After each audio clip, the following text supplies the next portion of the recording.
Thomas Paine, Thomas Paine, Thomas Paine, Sam Adams, Sam Adams, Sam Adams, Benjamin Franklin, Benjamin Franklin, Benjamin Franklin.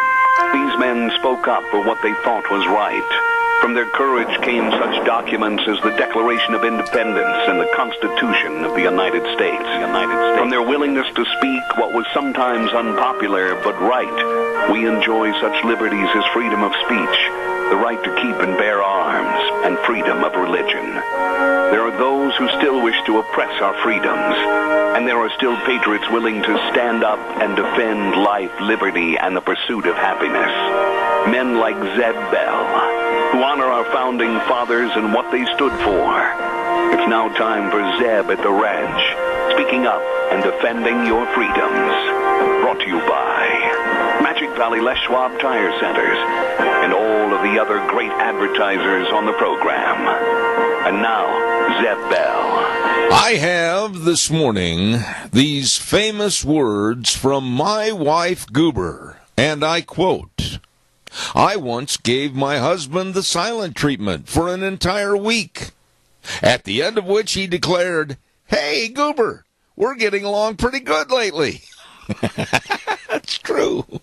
Good morning, everybody. Here comes Kate Smith, and God bless America, followed by a patriot with our Pledge of Allegiance. Come on, call in. Good morning on a Thursday. Oh, and a good morning to you. I'm Zeb Bell, Zeb at the Ranch, on a Thursday morning with our major sponsor, your Magic Valley Les Schwab Tire Centers, all 7 locations really serving you. Along with some of our great advertisers like Western Way Services, always at your disposal. Call, get on the route service, 734-6969. Right now, let's go to the phone line. Good morning to our Pledge of Allegiance. Well, good morning, sir. Well, just pipe right up and give it. Will do.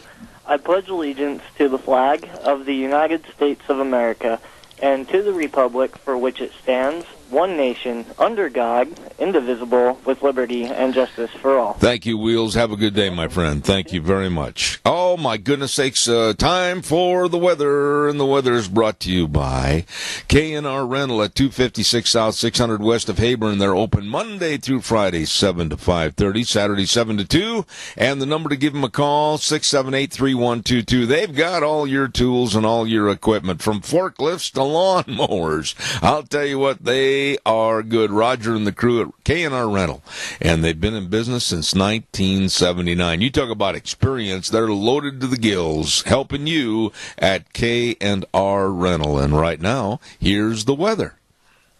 After the past few days that we've had, we are actually going to have a nice day today. Here is your weather for Zeb at the Ranch.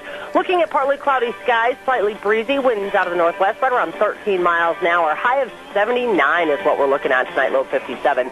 Tomorrow, partly cloudy skies, going to be calming down, and temperatures cooling off just a little bit. Only a high of 76 with an overnight low of 53. Partly cloudy, 73 for Saturday, but by Sunday and Monday, warming up again. Sunday, we're looking at sunny skies, high of 81. And then 90 as we go back to work on Monday. That is your weather for Zeb at the Ranch. Thank you, Gina, and brought to everybody by K&R Rental. I'm telling you what, garden tools, painting equipment, hand tools, you name it, they've got it. Forklifts, all over there for you at K&R Rental, 256 South, 600 West of Hayburn. Number 2 call, 678-3122. Hey, Merv May, come on in here. Let's sell some cattle. What do you say? All right, hey, good set of steer calves there, here to get all 31, 31, going out, 30. Oh, that's the chant of the world's best auctioneer, and we really appreciate him. Merv May at the Burley Livestock Sale Yard. Sale time this morning at 10:30 at 1100 Occidental Avenue in Burley. Merv May, Cade Rogge, Lance Udy, the people and the sale that works for you. Number to call for cattle consignments and sale information, 678-9411. Here's just a partial list of some of the great cattle going through the ring today. Wes Goff over to Rupert. I'm going to stop right there and say good morning to his mom, Rosa. Rosa, if you're listening this morning, God's blessings to you. We're thinking about you every day. And Wes is going to bring in 50 head of 650-pound steers. You betcha. Nice family over there. Nate Eames, Rupert, is going to be bringing in 97 head of 650 to 700-pound cattle, ripping good cattle. Butcher cows coming in from Oak Valley Dairy, Acme Dairy, and P-Bar S Dairy. Sale time at 10:30 along with the trailer 9 run at the Burley Livestock Sale Yard, 1100 Occidental Avenue in Burley. Hey, Merv, sell those steers. All right, hey, get set of steer calves there, here to get all of 31, 1.5, 31, 1.5, 32, 2.5, 3.5, 134, 4.5, 5.5, 5.5, 135, 50, 135.5, sell them $1.35. Does that bell get the bottom again? No, I don't mind that kind of a price. I'll tell you what, sounds pretty good to me. Good morning, everybody. Hey, this just came over the wire. Deanne handed it to me just moments ago, and it looks like former state senator and current gubernatorial candidate Russ Fulcher has announced as of today that he will be withdrawing from the governor's race and go for instead Idaho's 1st congressional district, currently held by Representative Raul Labrador. So once again, Russ Fulcher has announced already this morning that he is going to be withdrawing from the governor's race and seeking the Idaho's 1st congressional district seat held by Raul Labrador. So there you go. News right here in the Gem State about what's going on in politics. Calls welcome, 436-2244. 1-866-927-4587. By the way, for all your heating and cooling and electrical needs, you know where to go. You know who to call. It's not Ghostbusters. It's Ramsey Heating and Electric at 2600 Overland Avenue in Burley. Number 678-0459. They're open 7:30 in the morning till 5 Monday through Friday. And believe me, they can help you. By the way, it's going to get warm by the first of the week. I mean, I've been knocking on the door of the 90s. Make sure your air conditioning is working efficiently. Check out a brand new filter or filters at Ramsey Heating and Electric in Burley. Really good folks. Also, real fast, before we start taking some of your calls, I want to remind you about Denny's Restaurant. Anytime I get a chance to talk about their food, I will. Oh, my goodness sakes. Let's talk about burgers. You know, you got to treat yourself every now and then to something a little bit different than the norm during the week, and I suggest you stop over and check out the great line of new burgers. Oh, my goodness. Some great ones at Denny's Restaurant, America's Diner, 611 North Overland and Burley, and also at 291 Pole Line Road in Twin Falls.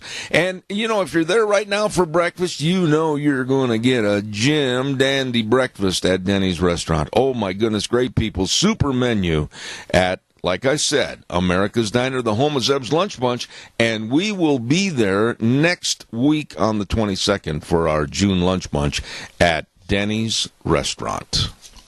All right, your turn. 436-2244, 1-866-927-4587. You know what I'd like to start the program off with this morning? The thoughts that after yesterday, with the horrendous shooting of the Republican congressman, pray. You know, we need to get back to God. We need to get back to the basics of what is right and wrong in this country and what we treasure. And the whole world's fallen apart. The whole world is fallen apart. And I honestly believe that it can be healed and we can put a giant Band-Aid on it if we'll just get back, to the basics of what is good in this country. And I know. I risk the opportunity of having those that don't believe in God and having those that don't want to hear God and they don't want to hear the invocation of a prayer or anything else. All I'll tell those people is you're going to hear it here on this program. If you don't like it, you've got the alternative of turning off the radio or whatever. I mean, I'm not going to quit.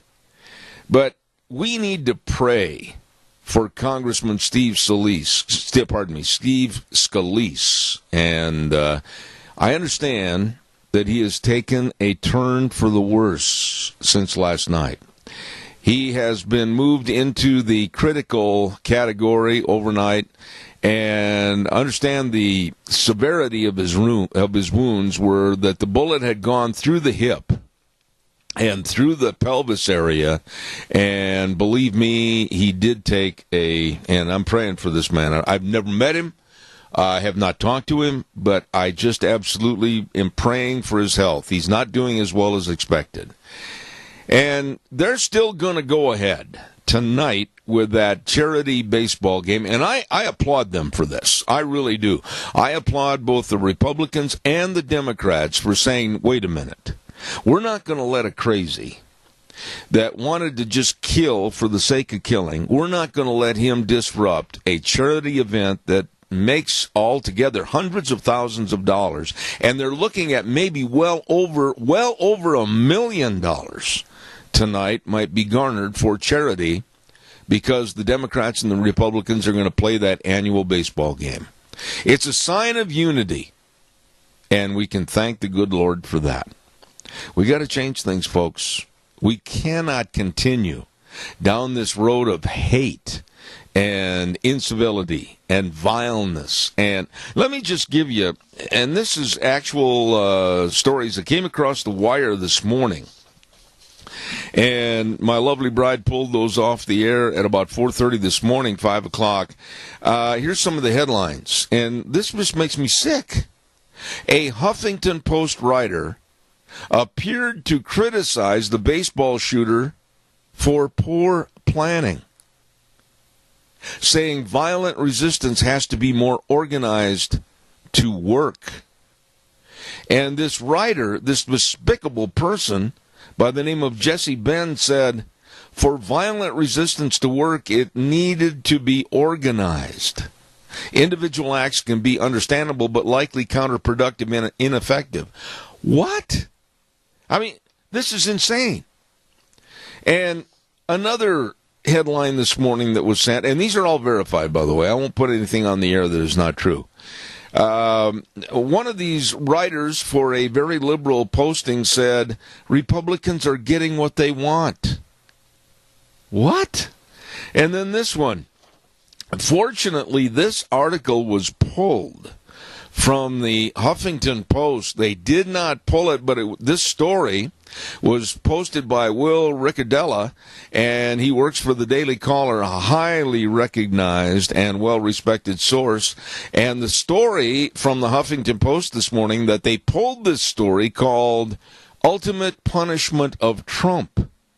And the story was all about the ultimate execution of the president. This is what we're fighting in this country right now. A completely uncivilized and chaotic, let's kill for the sake of killing to get our point across. This is insane.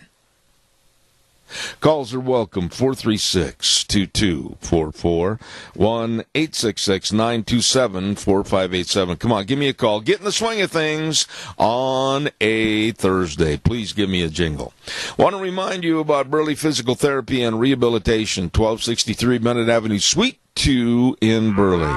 Caller, I'll be right there. Nick Greenwell, super physical therapist, and all the physical therapists over there.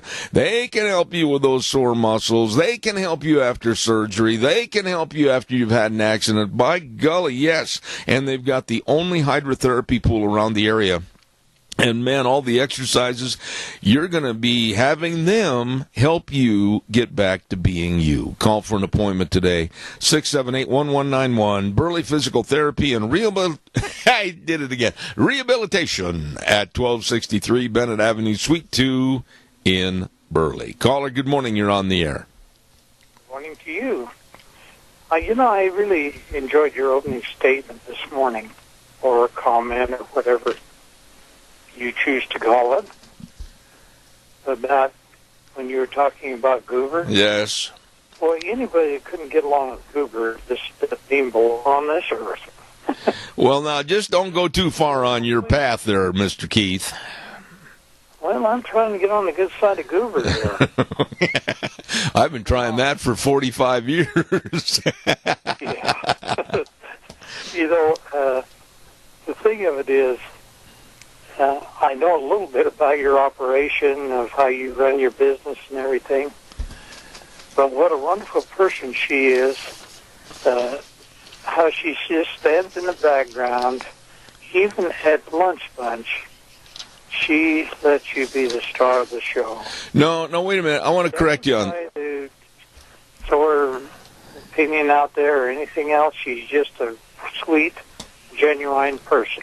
Well, I want to correct you a little bit on your verbiage. She doesn't stand... Wait a minute. Whoa, Keith, wait a minute. She doesn't stand in the background to me. She stands actually side by side, because without her helping me and helping build me up to the job that I have to do, I couldn't do it without her. So not behind me, but right next to me. I'll compromise with you on that. All right, we agree. You guys have a wonderful marriage and everything, but it's the little things in life that makes it great. And you two are some of the greatest people I know, because you're always upbeat. How you get up every morning and sound so cheerful and everything when you're in pain or you just haven't had a good night, it doesn't matter. You're the same every day.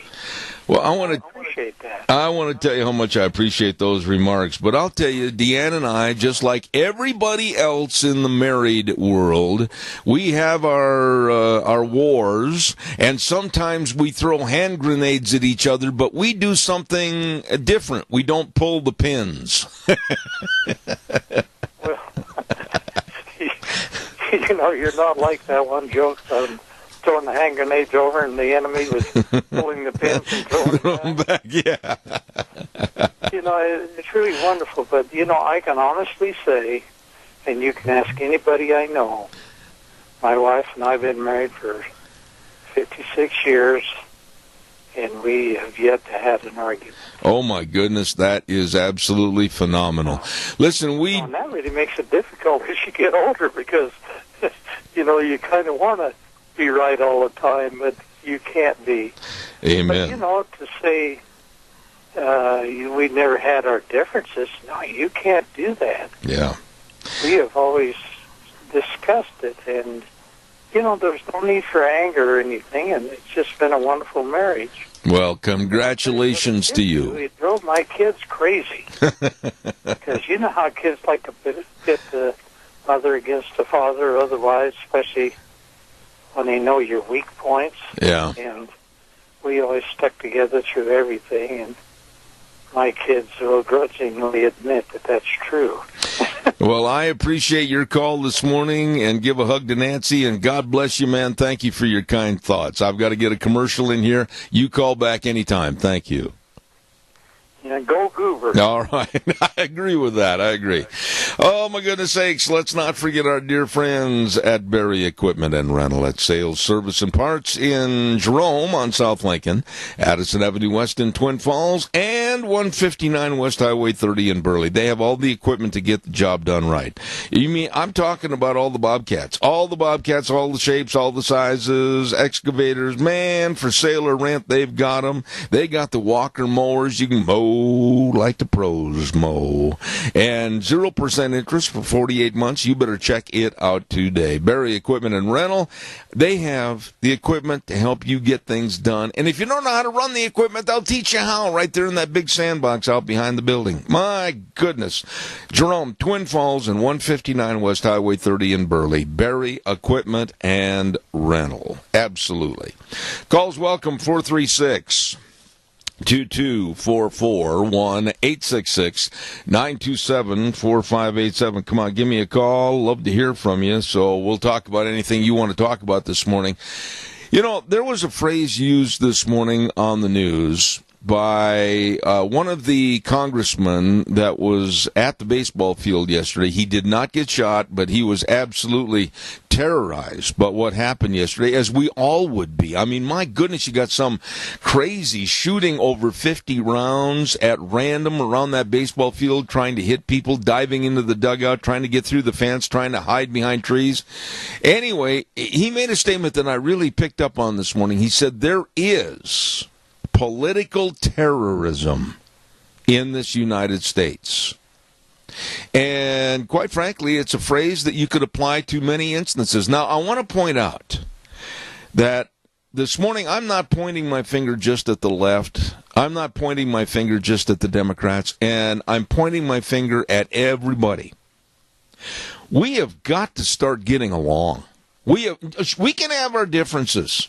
We can have our differences of opinions, but we also have to respect in this country that when one side wins, they won. Our team lost. We've got to take our dirty uniforms to the laundry and wait for the next game. But we can't just sit there and bicker and fight and learn how to be completely unruly and cause unrest and civil disobedience and all this absolute disconnect from civility has got to stop. It's got to stop. And there is political terrorism in this country. Look at some of the remarks by, I'm not even going to give credence to the singer that's made these comments. I'm not going to even mention her by name because I don't want to give her any publicity. She said not long ago, well, we need to blow up the White House. And then another so-called comedian that I won't give her any publicity, I just think she's despicable, held up a severed head in remarkable resemblance to Donald Trump. And then we have a play going on in New York City in Central Park depicting the assassination of our president. And then we have all the crazy emails that were picked up on and tweets, etc., that said, glad it happened. Trump next. This is insane. And it's got to stop. I went for many, many years, and I'm not trying to make a humorous statement out of a very negative situation, but all of us that were Cub fans went many, many years because they lost every year. Did we burn cars? Did we go out and tip over trash cans and throw those trash cans through business windows? No! We kept waiting and hoping and waiting and hoping and supporting the team, and finally they won the world championship. There's got to be a winner and a loser in everything, even political campaigns. The Democrats lost. Hillary Clinton lost. Their ideology lost. Now, there's a new sheriff in town, at least for 4 years. Stop the insurrection. Stop all the chaos. Let's work together and try to find some mutual ground, which there should be, and make America great again. Calls welcome, 436-2244, 1-866-927-4587. Don't forget, Ag Express is looking for drivers. And boy, have they got some great benefits over there. Full and part-time positions, and they're asking retired folks even to apply, and they'll work around your schedule 2 or 3 days a week, whatever works best for you. You're home every night and using new and maintained equipment. Vacation schedules, benefit programs, 401k plans. Ho, ho, ho. You'd better get a hold of Dale and Paul at 438-8886. Allen in Twin Falls, 731-2495. Russ and Burley at 431-7175. Ag Express is looking for drivers. Ag Express is looking for you. Caller, I'm going to ask your patience. Stay with me just 30 more seconds. I'll be right there. Don't forget Mount Harrison Audiology and Hearing Aids with the lovely Dr. Christine Pickup. My goodness sakes, having a little trouble hearing, are you? Well then, hey, you better call 312-0957. 312-0957. 3957. They're located right across from the Minidoka Hospital emergency room. And don't let a loss of hearing spoil your quality of life. She can help, and she will help. Dr. Pickup at Mount Harrison Audiology and Hearing Aids. Call them today. Caller, thank you. Good morning. You're on the air. Good morning, sir. Hi there. I heard something yesterday that we haven't heard for probably about 6 years, and that was some Democrats standing up and condemning what happened. And I was listening this morning, and there was a secret agent that was a police officer and a secret agent, and now I'm not sure what he does, but he was stating that they have just let this fester because where were their outrage and their statements against the Black Lives Matter and all the protests out in Berkeley, condemning the violence. They never said a word. They allowed it to go on and, in fact, encouraged it. Now look what they're getting. Yeah. Doug, I, for one, am going to do my very utmost to try to be as fair and balanced as I can be in these situations. But when we listen to the rhetoric of blow up the White House, hold up a severed head resembling our president, and have a play in Central Park that depicts the assassination of the president, and all the absolutely absurd stories and emails from people that are nuts, absolutely nuts. You have to speak out against them, and they have to be stopped, because this country right now, I'm just going to say it, I heard Bret Hume on television last night say this, and I have said it for a long time. You know I have. This is the most divisive I have ever seen in my lifetime, America. It's the worst it's ever been. Exactly, and it is. And just look what happened the last 8 years, and you can figure out why it is. Because the man that was in the White House the last 8 years did not like America. He wanted to bring America down. He wanted to fundamentally change America. And that's exactly what he accomplished. Well, let's look at it from another viewpoint this morning. I thought a lot about this last night. I'm not even going to, unless it's a very pertinent story that has to use his name, I'm not even going to refer to our past President Obama.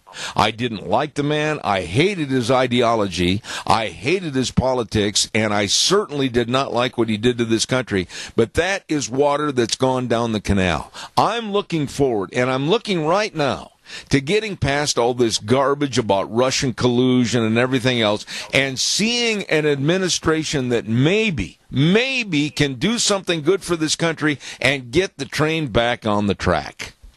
Exactly. But the elite back in Washington, D.C., be Democrat or Republican, the ones that do not want to lose their power, lose their income, or want to derail Trump, because if Trump puts the government back in the hands of the people, where it's by the people, of the people, and for the people, then they lose their power.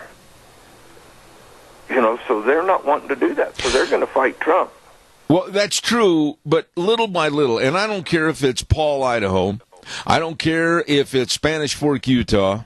I don't care if it's Lander, Wyoming. I don't care if it's Fort Atkinson, Wisconsin. I don't care where it is. People have got to start being more civil. They have got to be more understanding and copacetic of the situation, and they've got to fight back against terrorism. They've got to fight back about negativity, and we've dang sure got to start getting along.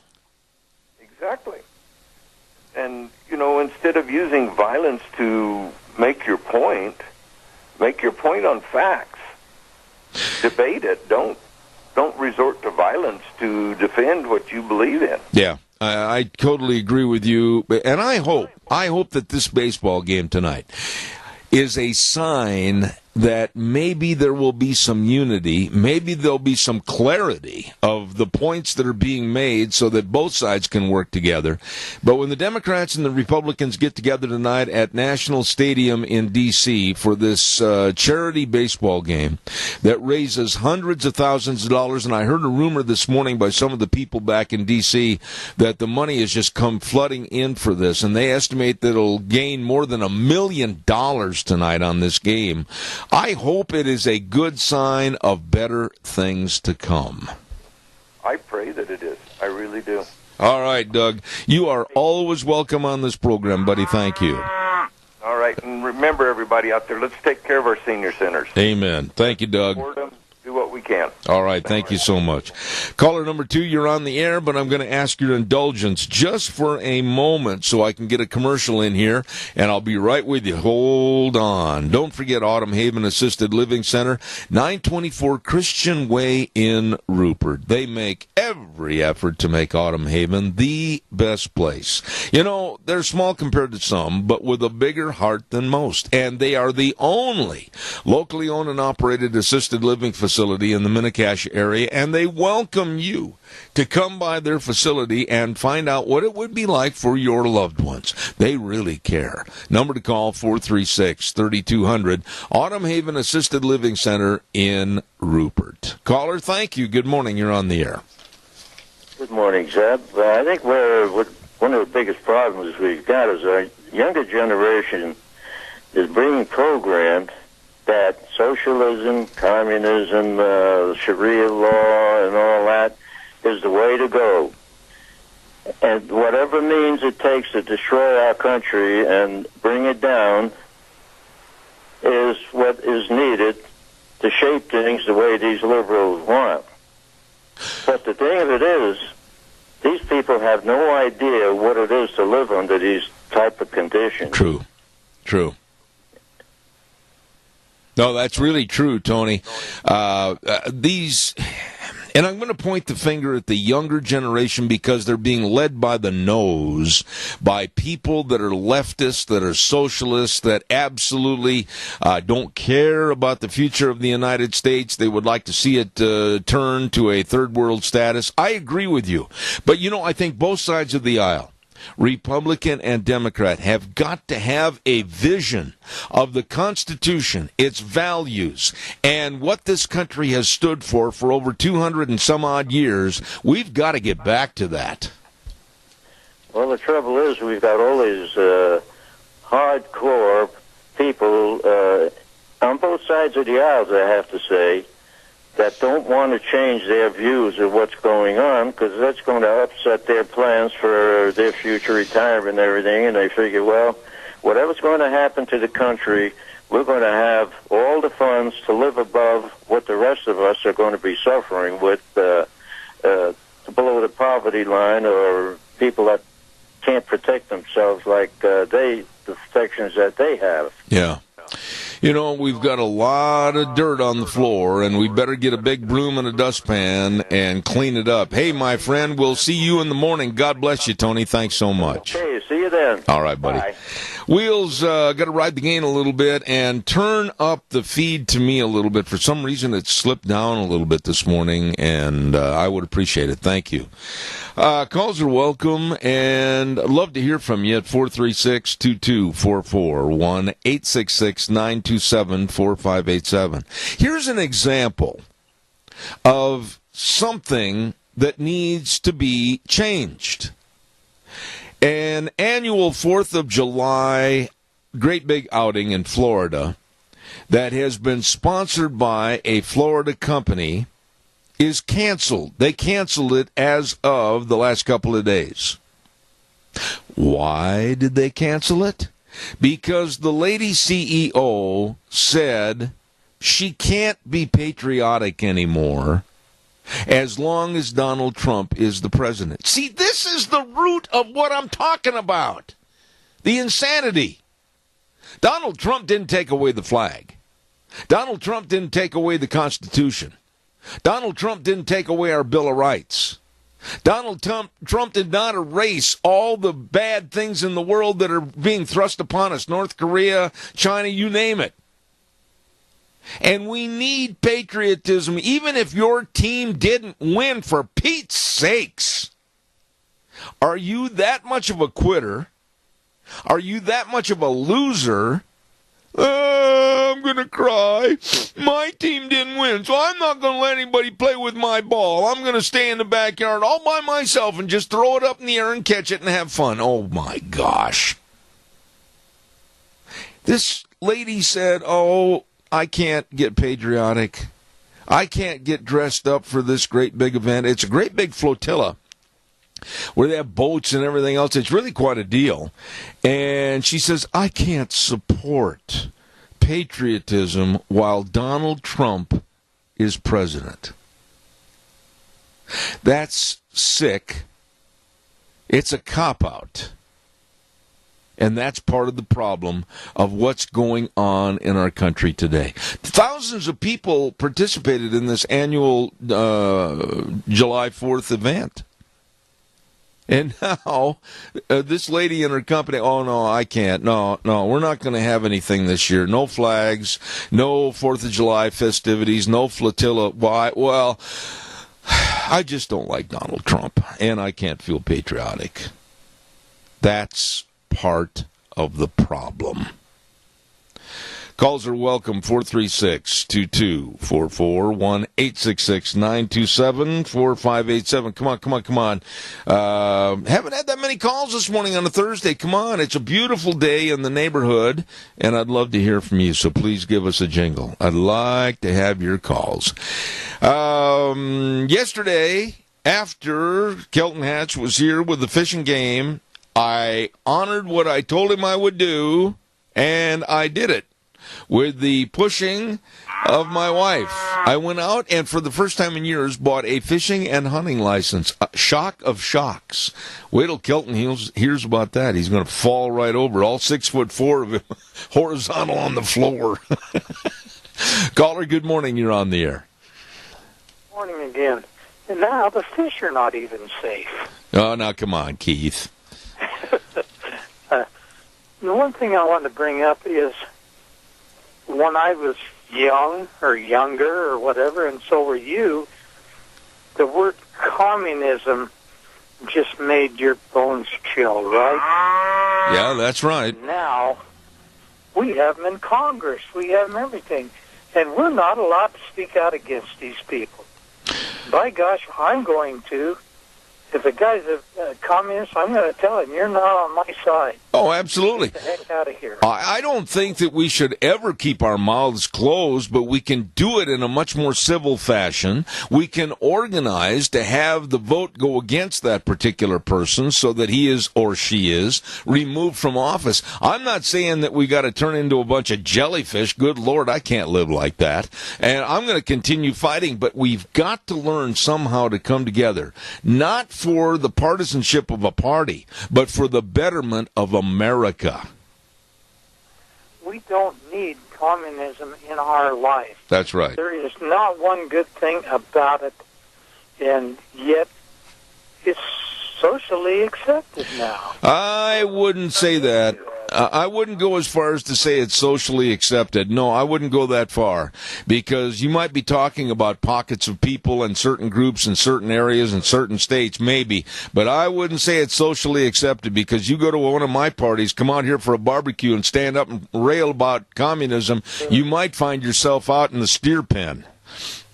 Yeah, and that's where you would belong if you cannot respect the company that you're keeping. You should act in a civil manner. Absolutely. But you pick like this Madonna, my gosh, if that's not communism or whatever you want to call it, but she has free speech to say these things. We do have free speech, but we have got to level our free speech at a point where we're not disengaging from civility. Keith, I got another caller, and I got a weather forecast. I got to run, my dear friend. God bless you. Thank you so much. Thank you. Caller number 2, I'll take your call before the weather. Go ahead, please. Well, I just think that one of the most important holidays of our nation is coming up. We need to show our loyalty.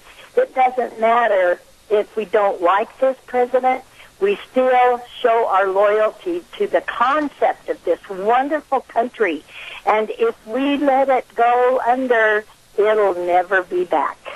You know, and unfortunately, and I mean this when I say this, unfortunately, I think you're 100% right.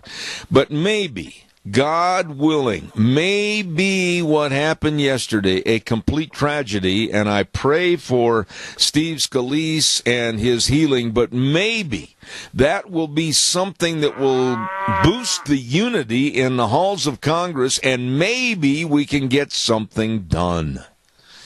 Well, let's all pray for that and encourage the people that we call to give advice to stay the course. Amen.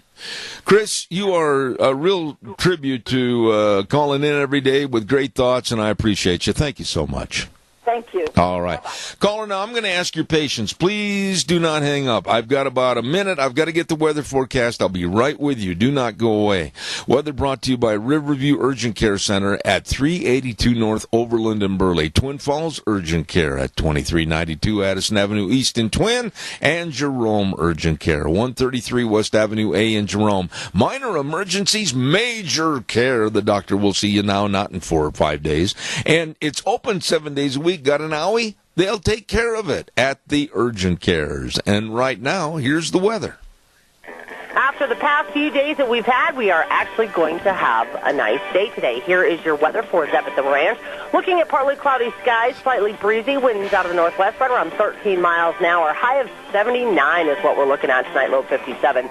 Tomorrow, partly cloudy skies, going to be calming down, and temperatures cooling off just a little bit. Only a high of 76 with an overnight low of 53. Partly cloudy, 73 for Saturday, but by Sunday and Monday, warming up again. Sunday, we're looking at sunny skies, high of 81, and then 90 as we go back to work on Monday. That is your weather for Zeb at the Ranch. Oh, my goodness. Brought to you by the Urgent Cares, Riverview Urgent Care in Burley, Twin Falls Urgent Care, Twin Falls, Jerome Urgent Care in Jerome, Kyle James and his great staff. They thank the wonderful community they live in for allowing them to serve you, the Urgent Cares. Caller, good morning. You're on the air. Thank you. Good morning, Zeb. You know, I've got several friends that are devout Democrats, and they're wonderful people.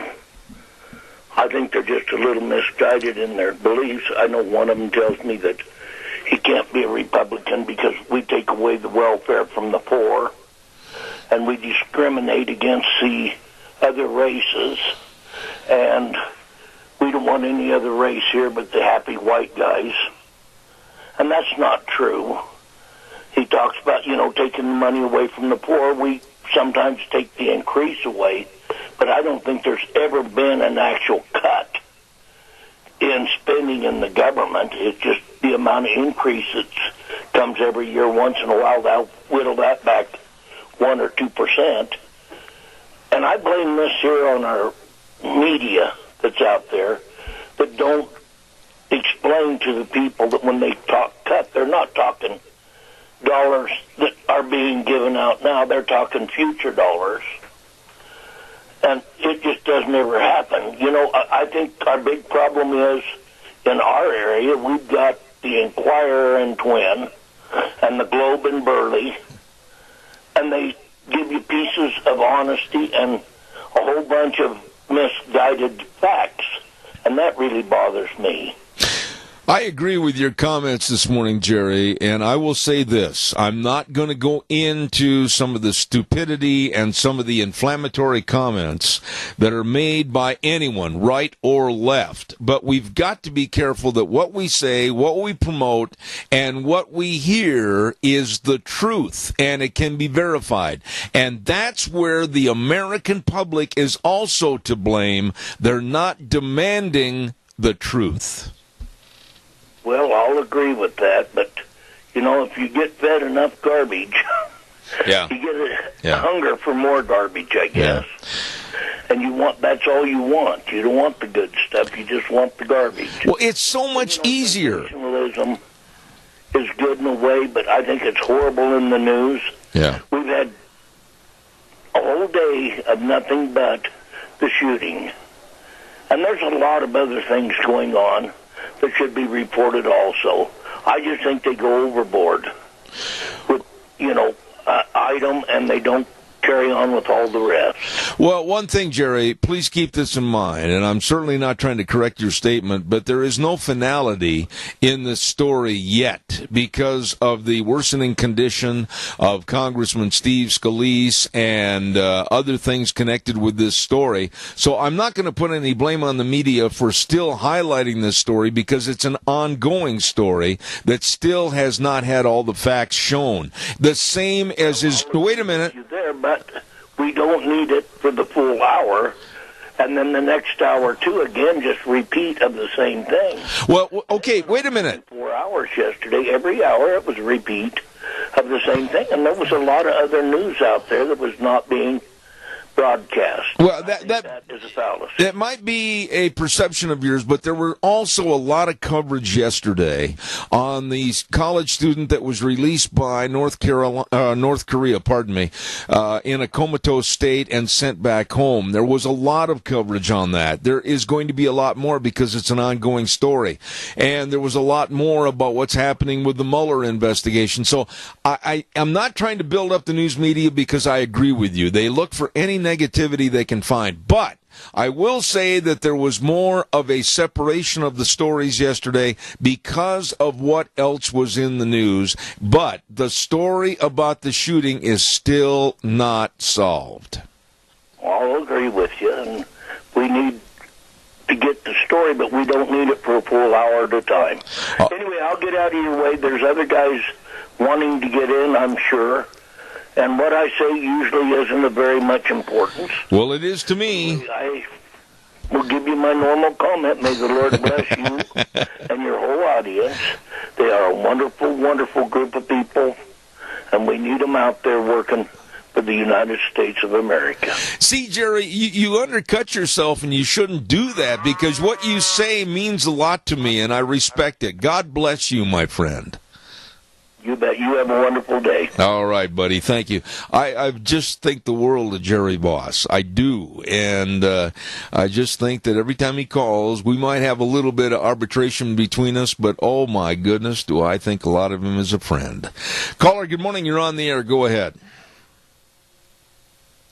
Talk to me, caller. Go ahead. There may be more unity in the Congress as far as maybe trying to get... But the news media is going to ratchet it up, call for gun controls. New York Times, the Washington Post, CNN, etc., are going to be continuing. In fact, at the end of the talking about the shooting story, went right back to the false fake news of Trump and Russian involvement. It's not going to let up. And this guy was totally radicalized by all of this. And I've got a friend that grew up in a conservative home and listens to NPR radio and is a very vehemently anti-Trump. And so this guy had that, his background, but it's not going to change anything. They're going to just continue to hammer away on Trump one way or the other, the Republican Party, and try to get, their radical socialist agenda approved. That's what's going to happen, I think, Zeb. I don't think there will be any change in the rhetoric and the fake news and all the lies and distortion. Well, I'm going to say this to you, Adrian, because you're a dear friend. I think, and I hope and I pray that you're wrong. I hope and I pray that you are wrong. Now, let's not jump to any conclusions and say negativity before the negativity starts. I know that there's a lot on the left that want to keep the fires burning. I know there's a lot of people that are absolutely incensed about what happened on both the left and right, and there's going to be some verbiage that shouldn't be said. Let's give it a day. Let's cool off during the weekend. Let's see what happens next Monday. Let's hope and pray that this baseball game tonight for charity will bring together the Democrats and the Republicans. Let's hope and let's pray that things get better. Well, I hope I do the same thing, Zeb. But the problem is that the media is leading the Democratic Party, and that's the problem. They're not going to change, and maybe people within the Democratic Party can see the light, and certainly more Republicans can see the light. But as long as we adhere to the lies and distortions of the mainstream media and the leader of the group of the Washington Post and the New York Times, those people have had a radical agenda long before Trump came along. You know, it's been going on for decades, most of our lifetimes, Ed. I agree. Anyway.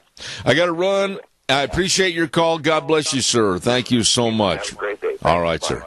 Right now, I also want to remind everybody about some folks that really provide the best in service, and they're caring about your safety while you're driving. Who am I talking about? You know, our Magic Valley Les Schwab Tire Centers, doing the right thing matters. Absolutely. They've got all the tires, all the different tread designs, all the sizes for your driving. Whether you're going back to Tallahassee, Florida, or whether you're just driving over to Rupert, my goodness sakes, they can help you, and they will. And don't forget, too, the best in brake service. They've got highly trained brake technicians, front end alignment, shocks and struts, batteries, all of this because doing the right thing matters. At your Magic Valley Les Schwab Tire Centers, with Lane and Rupert, Dave on Blue Lakes and Twin, Mike and Buell, Mike and Jerome, the Twist family in Paul, Daniel on Poline in Twin Falls, and Randy on Overland and Burley. Your Magic Valley Les Schwab Tire Centers, the best. Thank you, all of you, all the callers. Excellent first hour. God bless you, and I mean that. I really praise and appreciate my audience. Thank you so much. We are going to take a little break for a few minutes. Old Wheels is going to take over the controls, and when we come back, we've got the Chamber Report at 9:06, and then at 9:15, it's Time to Grow, and today we've got Mark Dolachek on the phone with us instead of Tony McCammon. So stay tuned, Zeb at the Ranch. I'll be back in just a minute. Oh, good morning. Good morning to you. Zeb at the Ranch. I'm Zeb Bell. And with our major sponsor, your Magic Valley Les Schwab Tire Centers, all 7 locations serving you, and some of our great advertisers like Western Waste Services. From the canyons of the Snake River and all across southern Idaho, we're always at your disposal. Western Waste Services, we care about our community, our resources, and this great land. Western Waste Services is lending a hand, always at your disposal.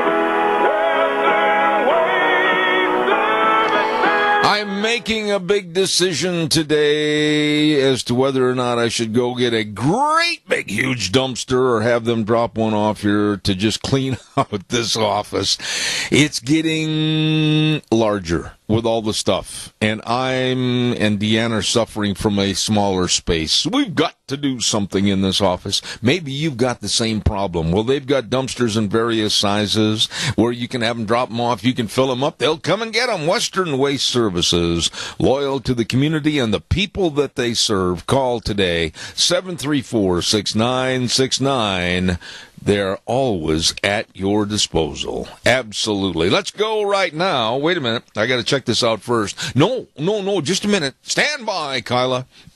Don't forget Hanson Mortuary at 710 6th Street in Rupert. Joel Heward, family, and staff. They are so community-oriented, and they are so helpful, so friendly, and believe me, when you have the passing of a loved one, they are there to serve you. And they can go to the rural towns and churches to help you with all the arrangements. And remember this, always with the highest ethical standards, with unquestioned integrity.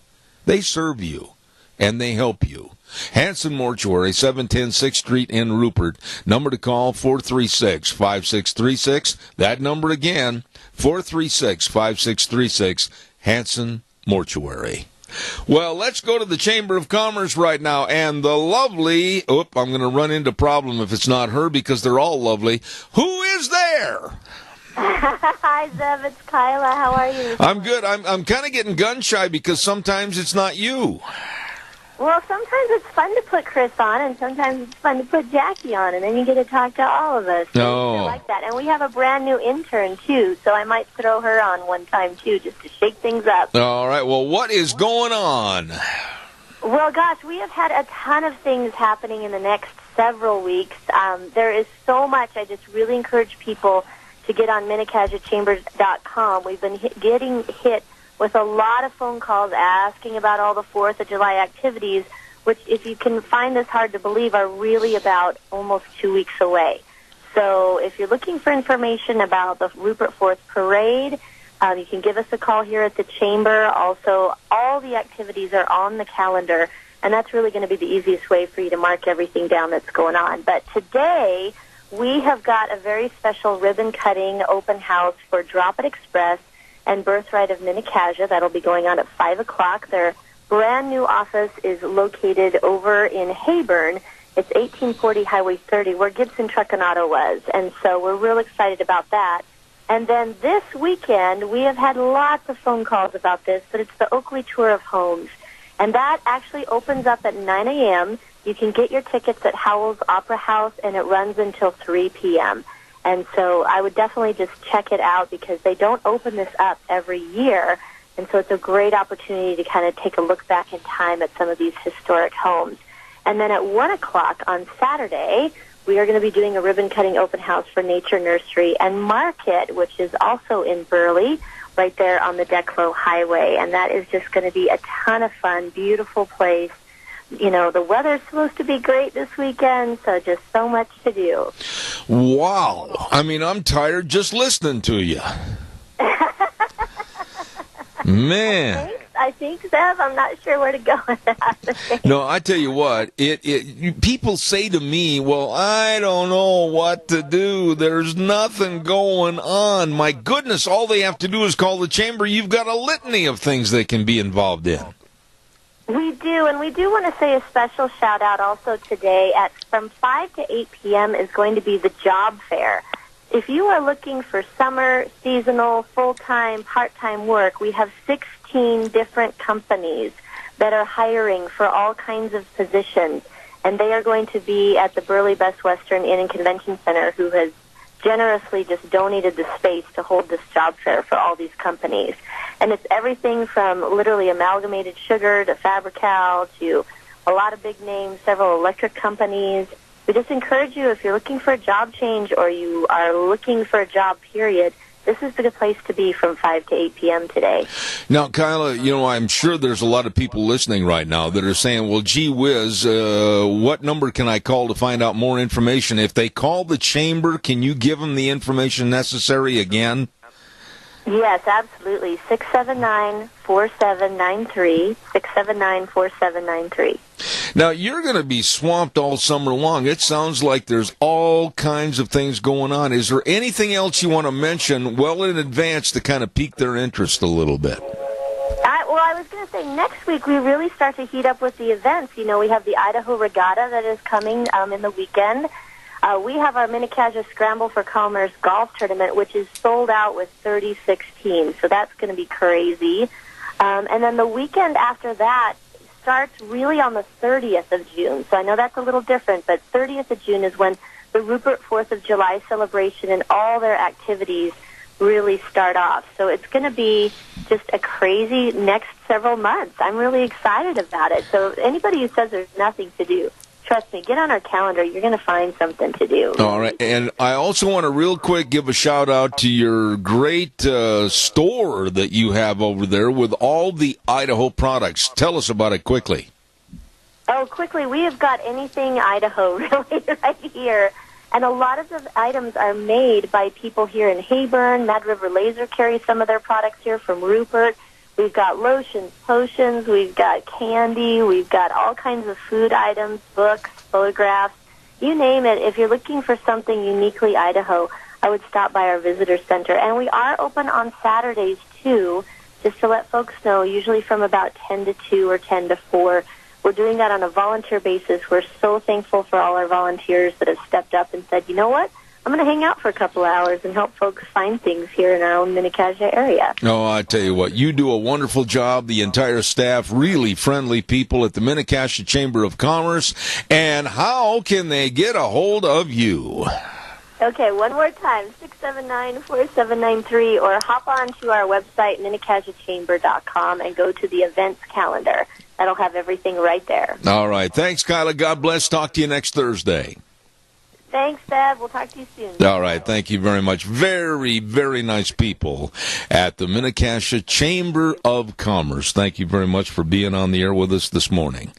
Oh, my. Let's see what we've got here. I want to remind you, too, about our dear friends that are really the professionals in the insurance business. Cameron and Siemens Insurance, Highway 24 in Rupert. Life insurance, you got to protect yourself and your family. Health insurance, the same thing. Retirement planning, employee benefits, all of this you have to take care of. Why not work with the best, work with the pros? At Cameron and Siemens Insurance, Highway 24 in Rupert. Call today and make an appointment. Don't you put it off. Call them at 436-4424. That number again, 436-4424.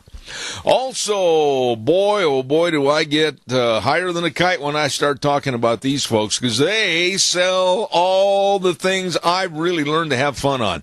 Yep, where the fun is sold, let's ride. 270 Highway 24 between Rupert and the World. I'm telling you, they're open Monday through Friday, 9 to 6, Saturdays 9 to 4, and it's road bike season, and they've got some great, great deals. Check it out today. And it's also going to be warming up, maybe into the 90s. Check out all the watercraft at Let's Ride, and don't forget the four-wheelers, a showroom full of fun. Absolutely. Great accessory department, super service department, all of this for you at Let's Ride. 270 Highway 24 between Rupert and the World, where the fun is sold. Absolutely. Right now, it's time for the program segment called It's Time to Grow. And we're going to welcome a gentleman on the program this morning that's filling in for Tony McCammon, and his name is Mark Dolachek. Good morning, Mark. How are you? Wheels, is he there? He is, sir. All right. Mark, are you there? I can't hear you. Can you hear me now? I can hear you now, yes. And if you're on a speakerphone, Mark, turn it off and just use the handheld. Do not use the speakerphone, please. Okay. All right, thank you. Mark, you're filling in for Tony McCammon on It's Time to Grow. Give us a little background about you, and also tell us about the sponsors of this program. I know Tony filled you in. All right. Well, the sponsors for this program that we have here, we have the Southern Idaho Horticulture is a big sponsor of ours. We also have two Master Gardener Associations, the Mini-Cassia and the Magic Valley Associations help sponsor us. Monty's Plant and Soil Products sponsors us, as well as Sears in Burley. Very well done. Okay, Mark, I'm not a very good gardener, and I want you to tell me about planting in a straw bale. What in the world is this? This is a concept that came out probably about 10 years ago, but has gotten really big in recent years. It's a form of container garden where you use a straw bale that has been conditioned. So essentially you're decomposing the straw bale and then planting directly into it. And one of the biggest problems we see with it is people start planting in it way too early. So I'm sure you know that when you decompose things, it gives off a certain amount of heat. So if you don't wait long enough to plant into these straw bales and you plant into them while they're still hot, they actually cook the roots and kill off the plant. Okay, now I'm going to interrupt you right there, and I'm going to ask you this, Mark. What do you do to condition the straw bale so that it will actually grow a confined plant or whatever? Start from the beginning. Tell us what you have to do. So when you pick up straw bale, as always, it's highly recommended that you get local, and that way you can ask the farmer what pesticides, if any, he's been using on them. As far as conditioning goes, it's about a month-long process to condition them, 2 to 4 weeks, and you water them every day. You put about a gallon of water on each straw bale, and you put a little bit of fertilizer to help the decomposition process along the way and create the environment that you want these plants to grow in.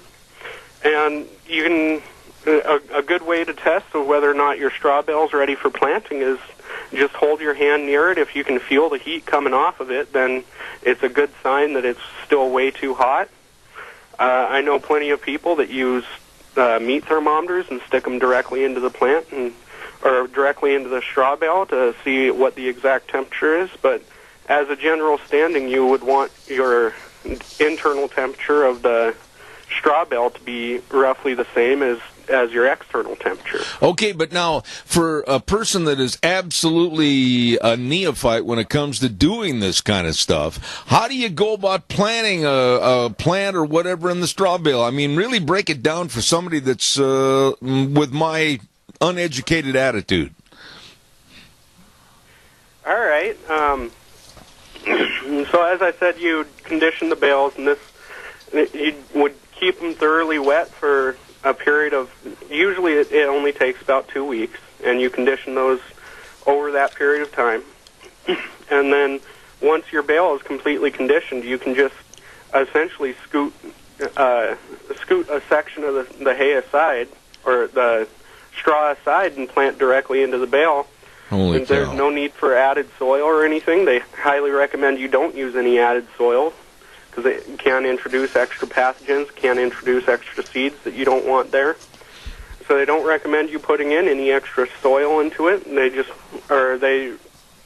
would like you to condition your bale and plant directly into it. They say there is not such a thing as too much water on these straw bales. But one of the things they mention quite a lot of is if you see mushrooms sprouting out the side of your bale, it means that it's doing a good job. So, well, now, what kind of crops or what kind of plants would you put in a straw bale? And by the way, Mark, who in the world came up with this idea of tipping a straw bale on its side and planting something in it?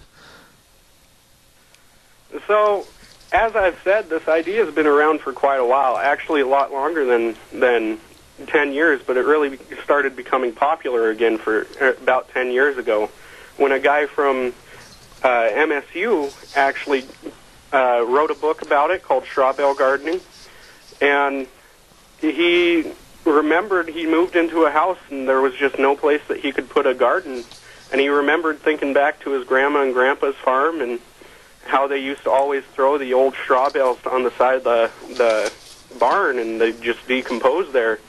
He always remembered the thickest and strongest thistles would grow out of that straw bale. Okay. And so he got to thinking about it, and he started experimenting with this process and came up with a good process for conditioning, came up with a good process for selecting the proper bale for where you're at, and has done amazing work. He gives speeches about this all the time. He never thought it would be a big thing, and one of the stories he likes to tell is about 2 days after an article got published about this, he got a call from all the way from Madrid, Spain, and the lady just wanted to talk about straw bale gardening, and the lady was just shocked that he had picked up himself. Oh my goodness! He said he had no need for a secretary. He handled everything himself and had no need to make anyone else deal with his issues. So, well, Mark, let me ask you this. That gentleman is named Joel Karsten, and I highly recommend looking into his process and his books. His books are absolutely wonderful to read, and even if you can't access straw bales, he gives other options that you can do this sort of planting in. So, all right, Mark, let me ask you this then about the straw bale. Let's assume that you got the straw bale. Let's assume that you've watered it down, and that straw bale that might have been about 65, 70 pounds is going to turn into like 300 with all that water in it and everything. Where do you put it? On your back porch? Can you put it in some kind of a stand? Does it have to have a lot of sunlight? Talk about that. You can put it absolutely anywhere. The big deal with them is, like you said, once you get to watering them, once you get to conditioning them, they're they gain quite a bit of weight. And so when they gain that weight, you want to make sure that they're in a spot that they can't move very much, or they're in a very, very movable situation. I read about someone that was doing this, and they had actually gone and got shopping carts and had placed the straw bales inside of shopping carts and planted directly in them, and then they could roll those shopping carts to wherever the sun was shining, and that allowed them to keep those plants growing healthy and strong. It's the same as planting in regular soil. They just require, whatever plant you plant requires so much sun, and there's, as I'm sure you know, there's some plants that require more sun than others. I think the simplest solution, if you need to move it around a lot, is just go and get a couple of wheels and put them on a pallet and throw your straw bale on the pallet. All right. Nice, simple, and quick and cheap way to move around your straw bale garden. Okay, now we've only got about 4 minutes left, and I don't want to pass over another subject, and give me a short synopsis on this. The raised bed gardening, what does that mean? So raised bed gardening is essentially exactly how it sounds. You're taking a section of your property and you're raising it up high enough that you don't have to bend down, and there's not going to be a whole lot walking in the area. And one of the many advantages to that is because there's not a whole lot of walking around, you don't get as much soil compaction in the soil, and your plants tend to do better because of it. Another big advantage to it is you don't have to stoop on the ground. It's really popular among older gardeners because of that. They may have back issues that have developed over time, and this method allows you to be just sitting on the edge of your garden and you can weed, and it makes a really simplistic, really beautiful design for your backyard. Okay, now quickly tell me, what raised bed, how do you go about doing this? How do you go about establishing it? What's the work involved, and how high off the ground? Give us the particulars. Okay. So generally with a raised bed, you select or at least my raised bed, you would select an area that I think mine is about 5 foot by 6 foot, and you can build a structure around, or it's recommended that you build a structure and fill it up with topsoil, and I think mine sits about 3 feet off the ground, and so it's really convenient for me to just sit on the edge and pull weeds out of it. I've seen some that are as low as 1.5 foot. I've seen some that are 4 foot high, so you don't even have to bend over. Or don't even have to sit down to weed it. And it all depends on how you want to do it. It's just another method of container gardening. It's just something that will be there more permanently than a container garden or a straw bale garden. You know, for the listeners out there, Mark, that are really interested, and a lot of us have trouble getting down on our knees and everything, are there pamphlets, are there brochures, are there written articles that people can check on? Where would they get that information, how to do this? There's plenty of written articles out there. Contact your local college or university, and they'll have articles and pamphlets about it. The best way that I've had to learn about it is to talk to someone that does it. It's a really simplistic way to do it. I know there's a lot of master gardeners in the area that do raised bed gardens, and they're an excellent resource to get ideas of what would do well in a raised bed and what wouldn't. And I would highly recommend calling up the University of Idaho Extension Office and talking to our own Tony McCammon. Absolutely. He knows a lot more about this than I ever will, and I find he is one of the best people to talk to about horticulture and gardening. So. You know, Mark, you did a tremendous job this morning, and I want to issue a thank you and also kudos to you for filling in for Tony McCammon. That was very interesting. Honestly, I learned a lot from you this morning. And if they want to find out more, they can call Tony McCammon's office at 734-9590 at the University of Idaho Horticulture Department. But, Mark, give us again the sponsors of this segment quickly before we leave this morning. All right. So the sponsors for this segment were the Southern Idaho Horticulture, Master Gardener Associations of the Mini-Cassia and Magic Valley, Monty's Plants and Soil Products, and Sears in Burley. You are excellent, and thank you. Tony deserves to take you out to lunch. You tell him I told you. Thank you for being on the program, Mark Dolachek. God bless. All right. Thank you, Zeb. Thank you, sir. That man did a good job, and I learned a lot. I didn't know about raising crops or flowers or whatever in straw bales. I had no clue. Deanne looked at me when I said that this morning, and she said, "You didn't know about that?" And I said, "No." And I didn't know about raised bed gardening and everything. That's interesting. And for somebody like me that's got a bad set of knees, once I'm on the ground, I'm camping there. That sounds like an interesting concept. I learned a lot. Thank you.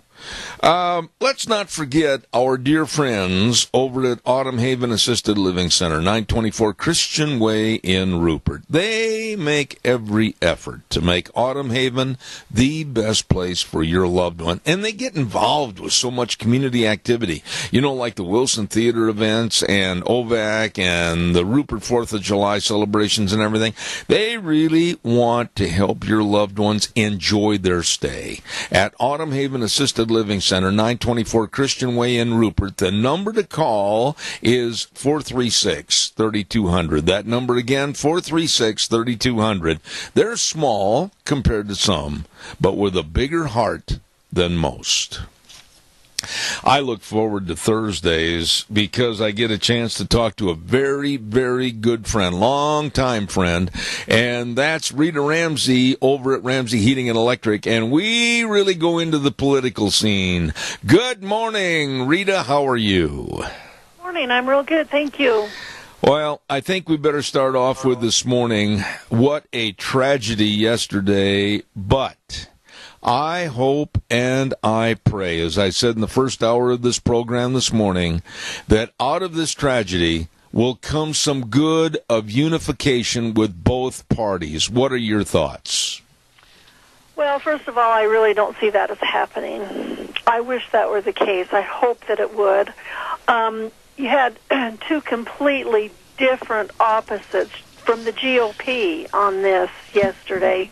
The first one that I want to mention was, and it was only just a couple of hours after it actually happened, I heard a person interviewing Senator Mike Lee, and, you know, when he was talking about it, he said it's really tragic, and and he kind of gave a few of the details that he knew, stating also that he didn't have very many details, but he said, and it was some words of wisdom. He said, "You will never regret being kind. You will never regret uttering words that are meant to bring people together rather than tear them apart and inflame them."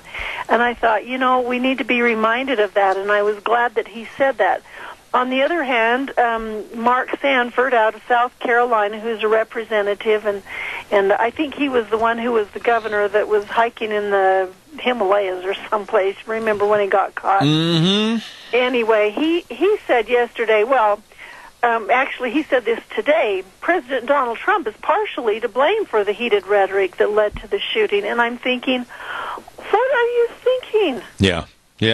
And so, here's a GOP saying it's President Trump, and so you have two totally different views. Well, you can tell who the one is classier, and that's Senator Lee, who I have the utmost respect for. He's also a constitutionalist, and so he has some common sense about him. But the whole thing just makes me furious, and we need to look back at it. And I was listening to a radio show way early this morning, and he said, I wonder if this was divine providence yesterday. You know what happened? We could have lost up to 5 or more % of our GOP lawmakers in that incident. Right. And so maybe God came in and said, okay, we're going to let these things turn out the way that they did to remind us that we need to start being civil to people. But the way that the Democrats and all the pro take your guns away people and everything else, reacted to it, it's like, oh, here's another reason for us to take everybody's guns away. Well, you know what? The one thing that they didn't mention was if somebody hadn't had some guns there, all of those people would have been shot. Yeah, but there's another point to add into your point, and I think this is a perfect example of Washington, D.C. does not allow a concealed carry permit. Even our legislators back there are subject to not being able to protect themselves and not carry a concealed weapon. I have said this before since yesterday to many people and on the air this morning earlier. Just think about how much of the 50-plus shots that were fired at our congressmen and senators yesterday could have been stopped had somebody in a gear bag, a clothing bag, whatever, had a concealed permit with a pistol there and could have possibly taken out the shooter long before all this mayhem. Wouldn't you agree? Oh, absolutely, and that's the whole picture of it. If these people, when they kind of go off their rocker, and that's what, this guy is the one to blame. Nobody else is to blame. There's a lot of people that jumped on board. There's a lot of people that have had things to say, previously, and I even want to talk about some of those. But it was the shooter who did this. It wasn't anybody else. Nobody else gave him the gun and said, now go do this or else. I mean, he decided to do it, and he did it. And a lot of it had to do with maybe the vitriol and so forth that's happened, in the last several years. I know that's been really ramped up, with the volumes been so much higher. But it was him. He was the shooter. He is the one who did it. Nobody put his head, a gun to his head. So we need to blame him instead of start saying, oh, yeah, well, it was the president or, it was... Yeah. It was the guns. We'll take away the guns, and da-da-da, just on and on and on. And so if we have people that are mentally impaired and they're doing this kind of thing, if they know that where they're going, there's a possibility that there's going to be people with guns there, they probably wouldn't show up. It's the same way, at all the other incidents where they've had shooters go in there. If they knew that there were people with guns in there, they wouldn't even attempt it. My fears are that the unity and the lack of discord will end soon, and people, like you said, might go back. And Wheels, you got to ride the game, buddy. We're getting too much feedback here. They'll go back to the bickering and the stabbing in the back and everything else. But I absolutely hope and pray that this charity baseball game tonight that the Democrats and the Republicans are playing for, I understand now they're estimating it will probably garner well over $1 million to the charity for the youth groups in D.C. area. I think that if they handle this right, it's going to be a start. God help us, it's going to be a start to get rid of all the animosity that's going on in this country. Well, I hope that's the case. It's too bad that something like this has to happen for people to step up to the plate and say, well, I think I can give to that, because it definitely was for a good cause that they were practicing and getting ready for a game so that they could raise some funds for the youth in that area.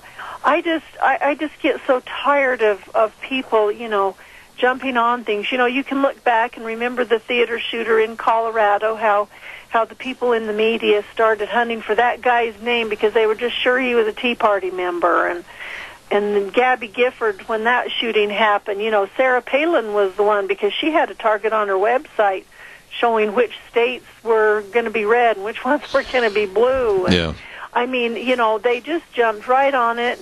And even, with yesterday, now, why in the world do they say that it's Trump? Well, he's the one who's had all of the, punch him in the face and I'll pay the bills and everything else. Well, you've got Debbie Blabberman Schultz, the way that she was during the whole time that she was the DNC chairman, and people like that just going on and on and on. I mean, they're the ones, and I think, somebody mentioned earlier on your program that, President Obama was really the instigator of a lot of this, and it just kept getting worse and worse, and over the 8 years he was in office, it just escalated, and it's still there. But now all of a sudden Trump's the one to blame for it, and it's kind of like, wait a minute, you need to start pushing blame where it goes.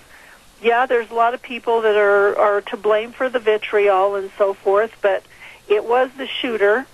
And right now the Democrats are so absolutely they are just rabid about Trump being in as president that they can't stand it, they won't accept it, and anything they can do, they're doing. And a lot of this, comes out on websites and stuff. I guess that shooter had been on websites that I'm going to name a few of them. I didn't know they even existed.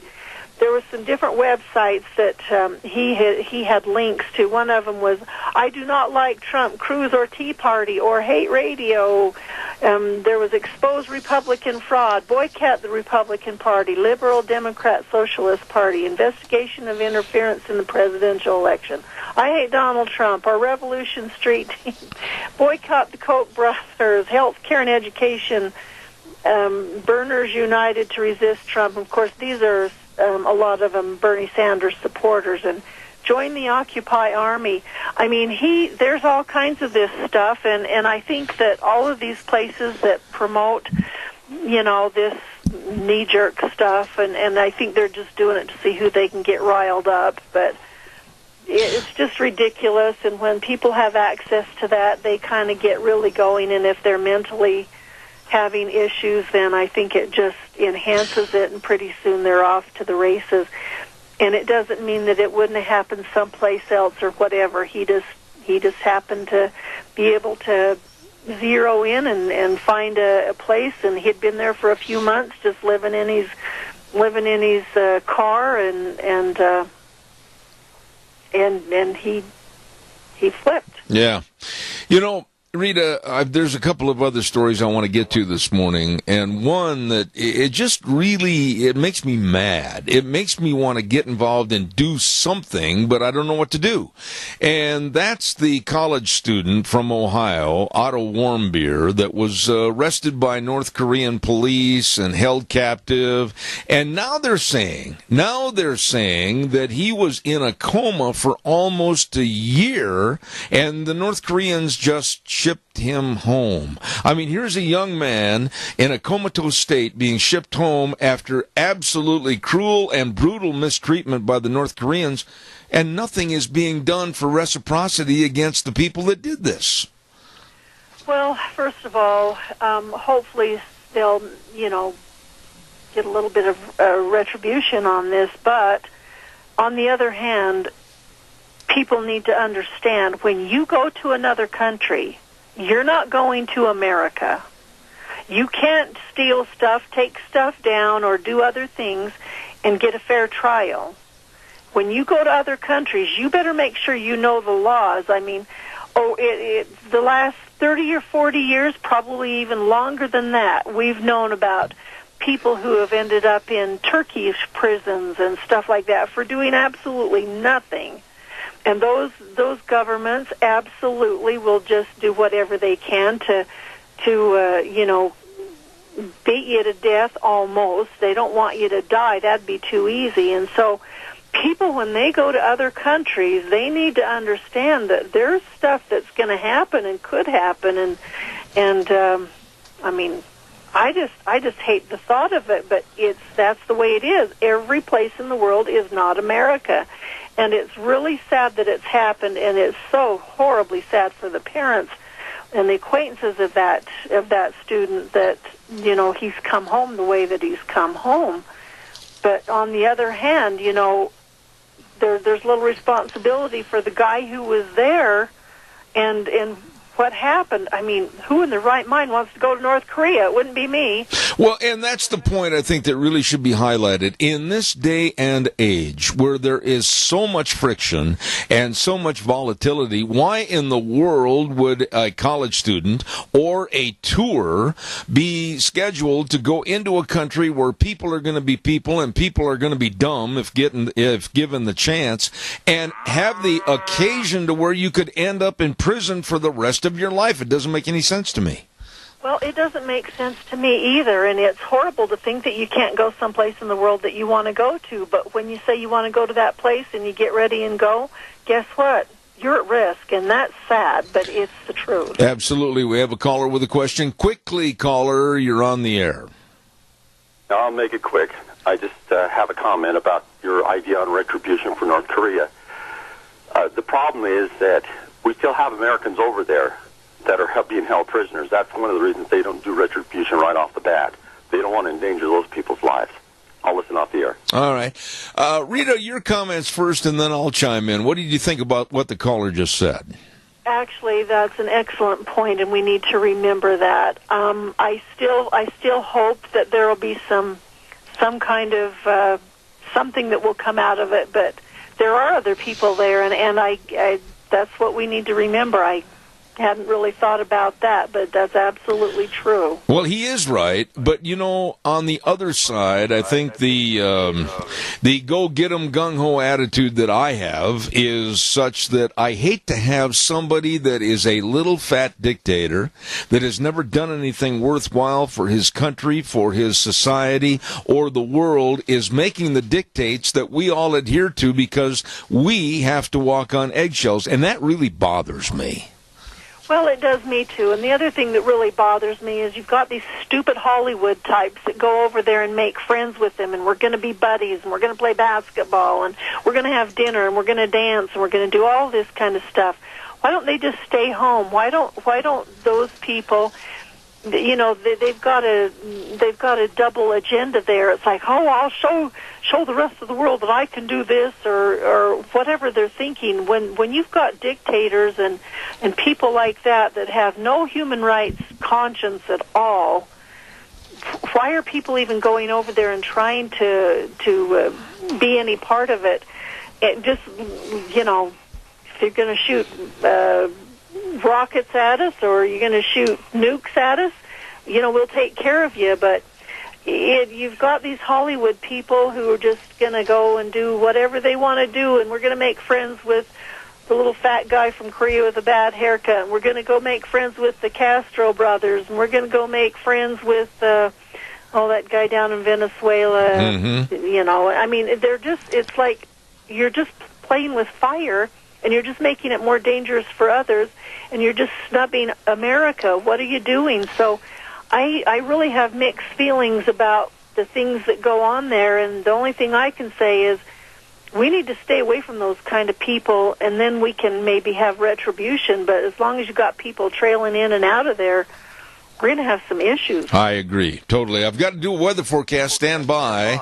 And the weather forecast brought to you by Phillips, Oaks, Goodwin, Crane, and Company. CPAs that have been serving the Mini-Cassia area for well over 50 years with the best of tax return preparation, tax planning, business consulting, bookkeeping services, retirement planning, and so much more.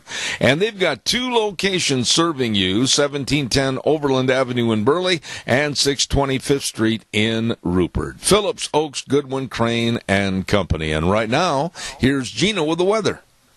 After the past few days that we've had, we are actually going to have a nice day today. Here is your weather for Zeb at the Ranch.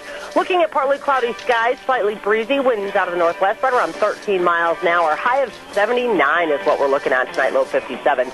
Tomorrow, partly cloudy skies, going to be calming down, and temperatures cooling off just a little bit. Only a high of 76 with an overnight low of 53. Partly cloudy, 73 for Saturday, but by Sunday and Monday, warming up again. Sunday, we're looking at sunny skies, high of 81, and then 90 as we go back to work on Monday. That is your weather for Zeb at the Ranch. Thank you, Gina, and brought to you this hour by Phillips, Oaks, Goodwin, Crane, and Company. They can help you. They can help your family. They can help businesses, people starting a business, corporations, business owners wanting to hire more employees. Please remember Phillips, Oaks, Goodwin, Crane, and Company, CPAs, serving the Mini-Cassia area for well over 50 years.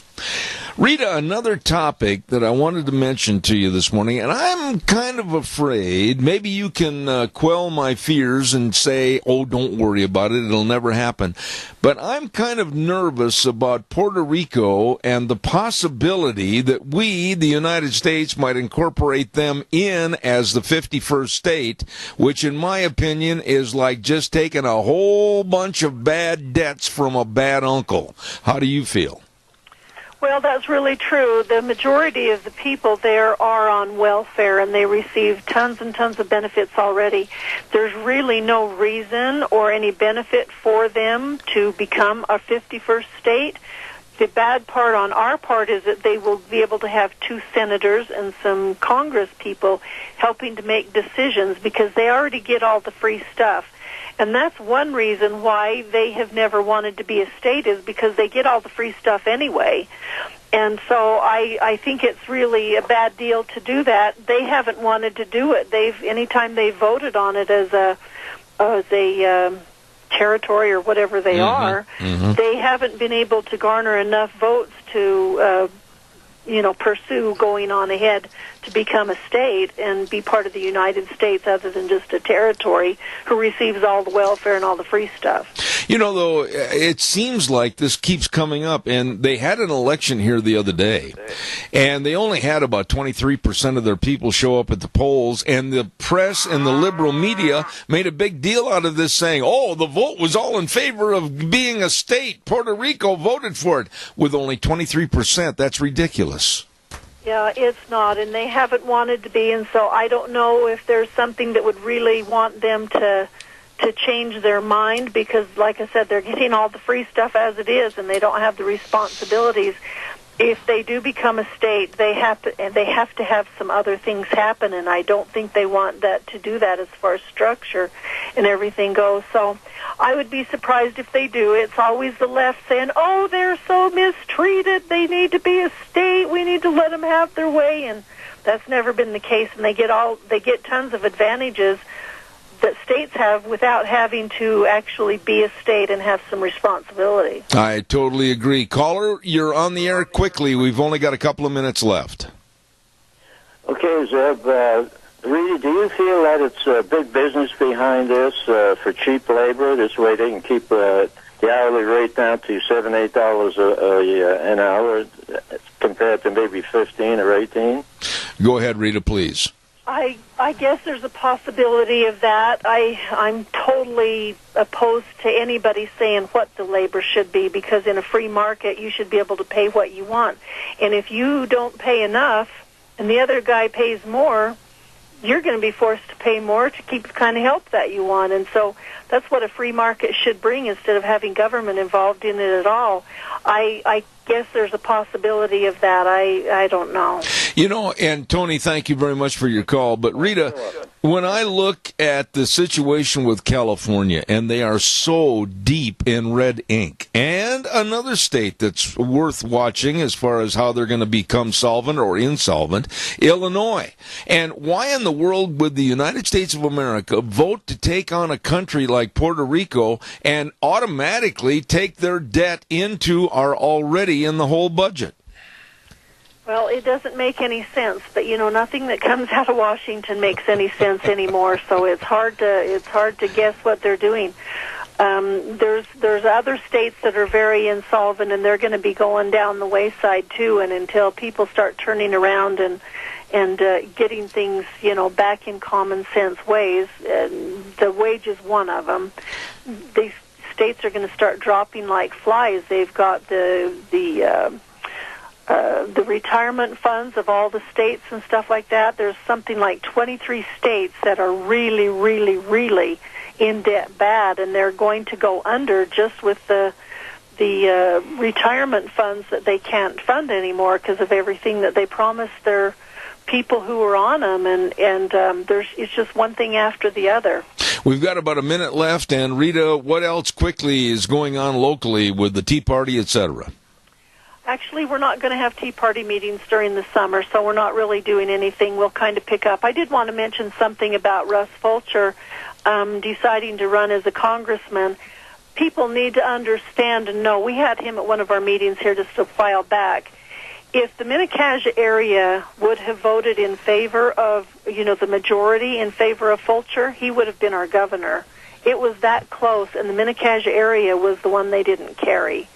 So this fellow has got a lot of good, and I know he can do really well as a congressman, but I think he would have really been a good governor, because he is a liberty-minded, let's cut the money spending and get back to the basics and not be so dependent on Washington type of guy. Were you surprised? I had that press release on earlier this morning.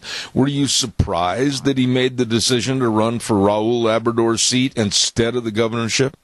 No, I'm not. And the reason is because this guy, he spent something like 5% of the money that Otter spent on the last election. And he got 43% of the vote. Like I said, if the Mini-Cassia area would have voted in favor of him, he would have been the governor. It was just that close. And so he does not have a bunch of money. He doesn't have deep pockets.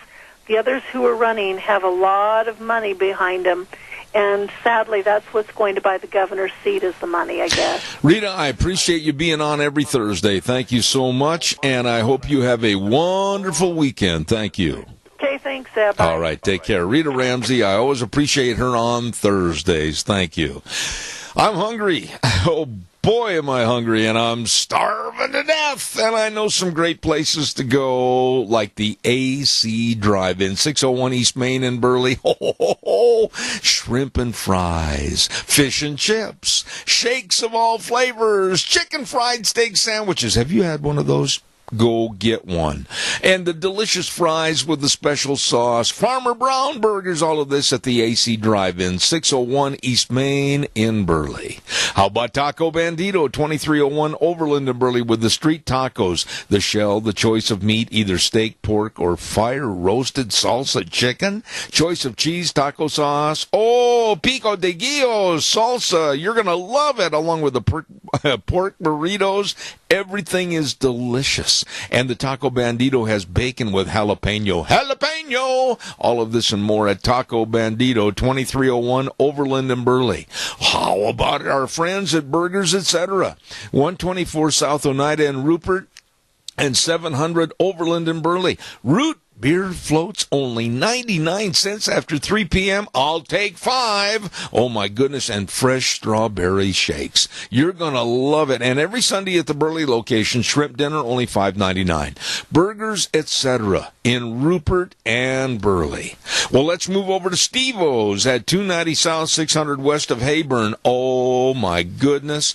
The patio, the famous patio, is open, and you can enjoy the great weather this weekend and a delicious meal. And try that new delicious chaos salad. Woo-hoo! Chicken breast with bacon, pickles, jalapeno peppers, and all the goodies. Along with a different soup every day, buffalo burgers. It's all there at Steve-O's in Hayburn. And last but not least, Doc's Pizza.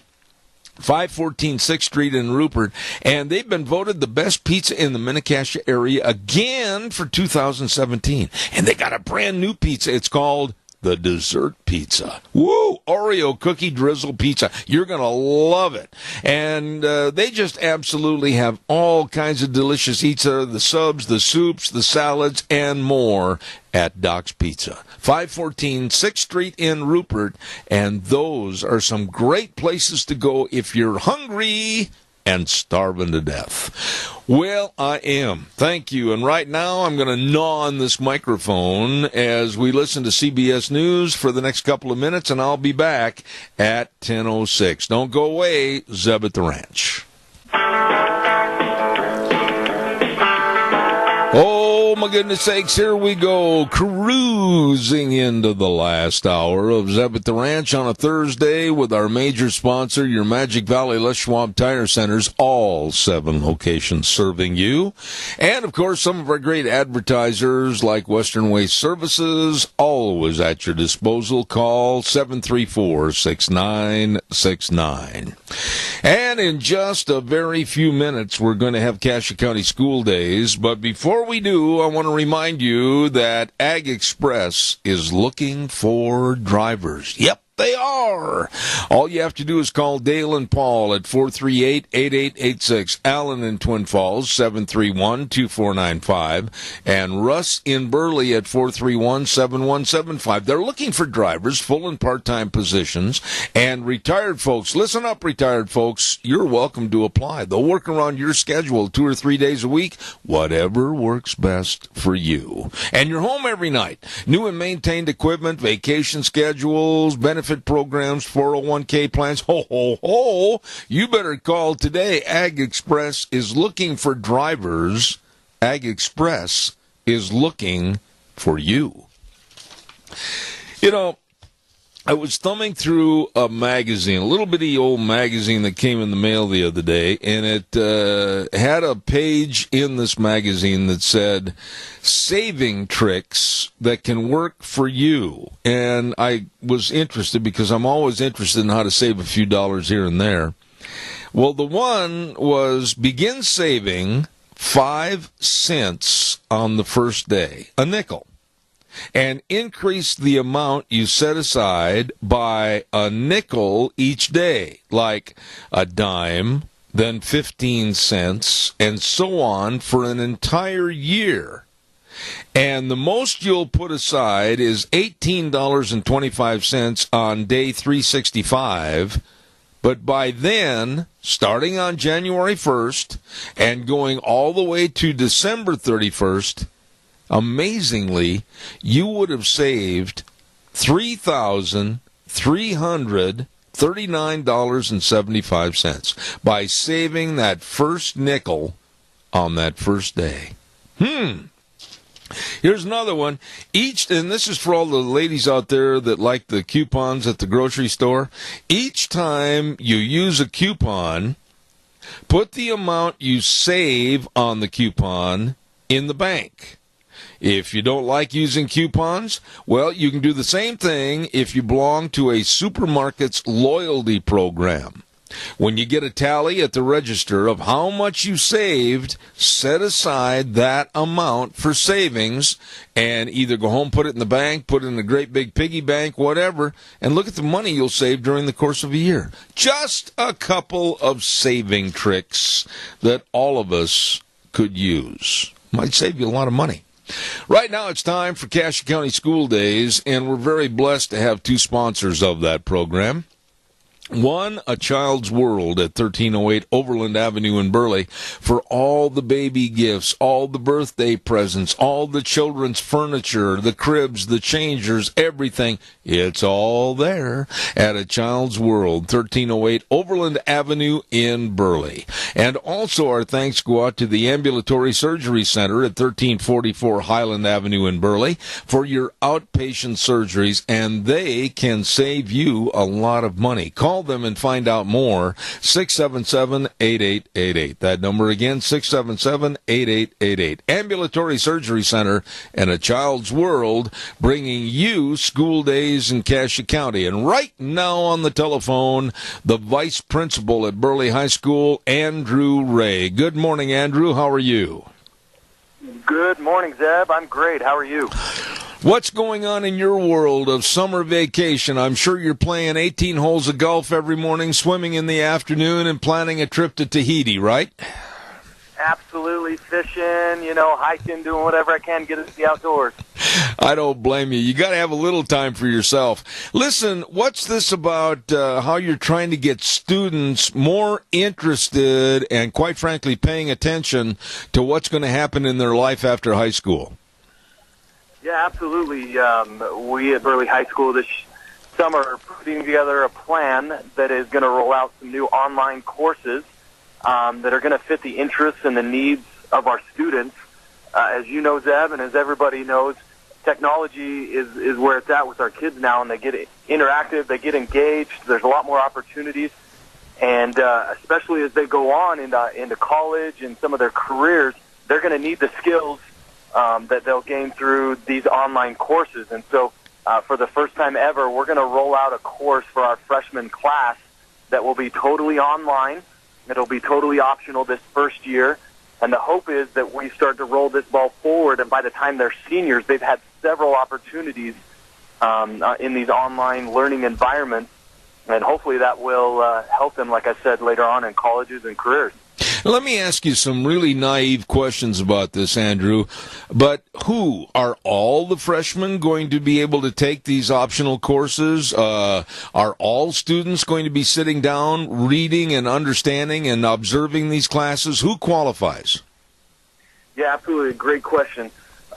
We have offered online classes in the past, But what we found is that if a student is a junior or a senior and they're taking a online class for the first time, it's a really hard transition for them.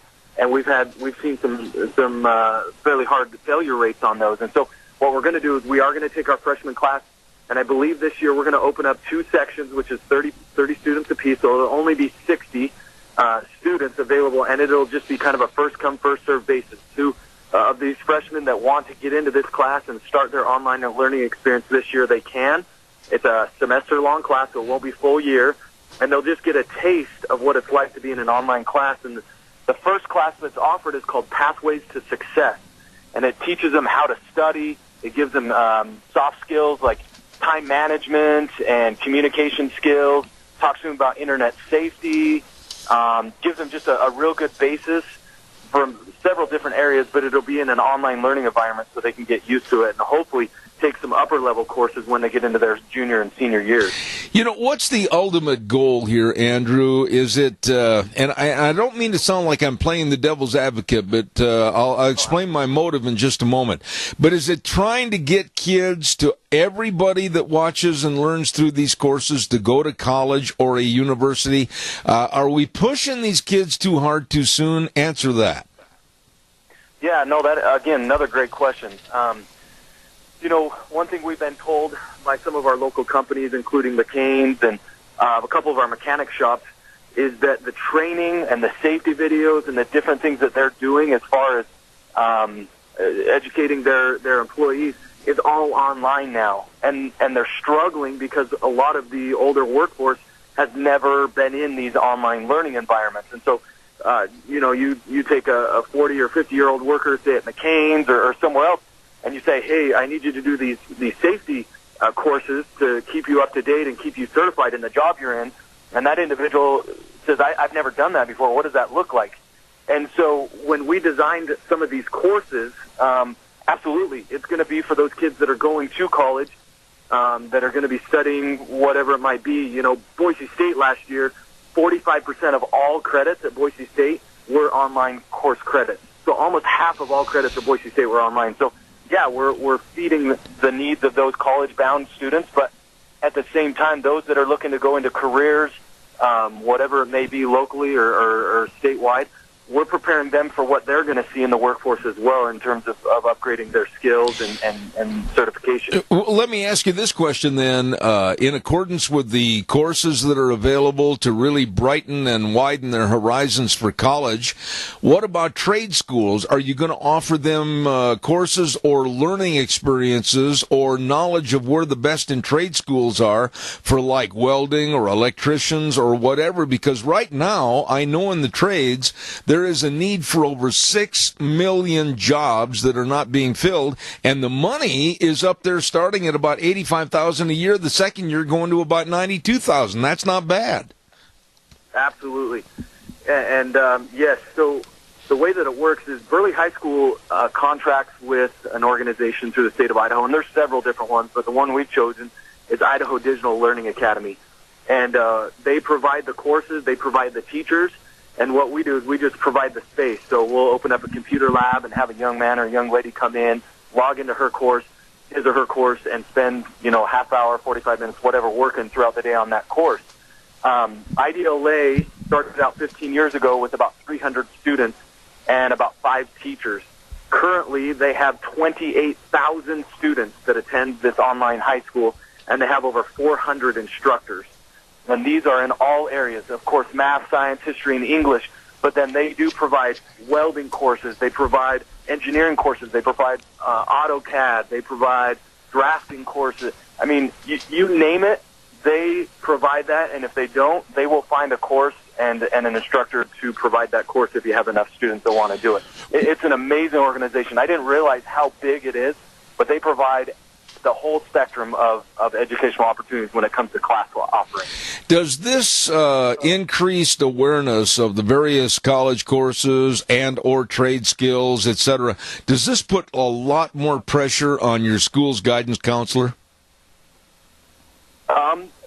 You know, yes, it does. It provides a little more, I guess, workload.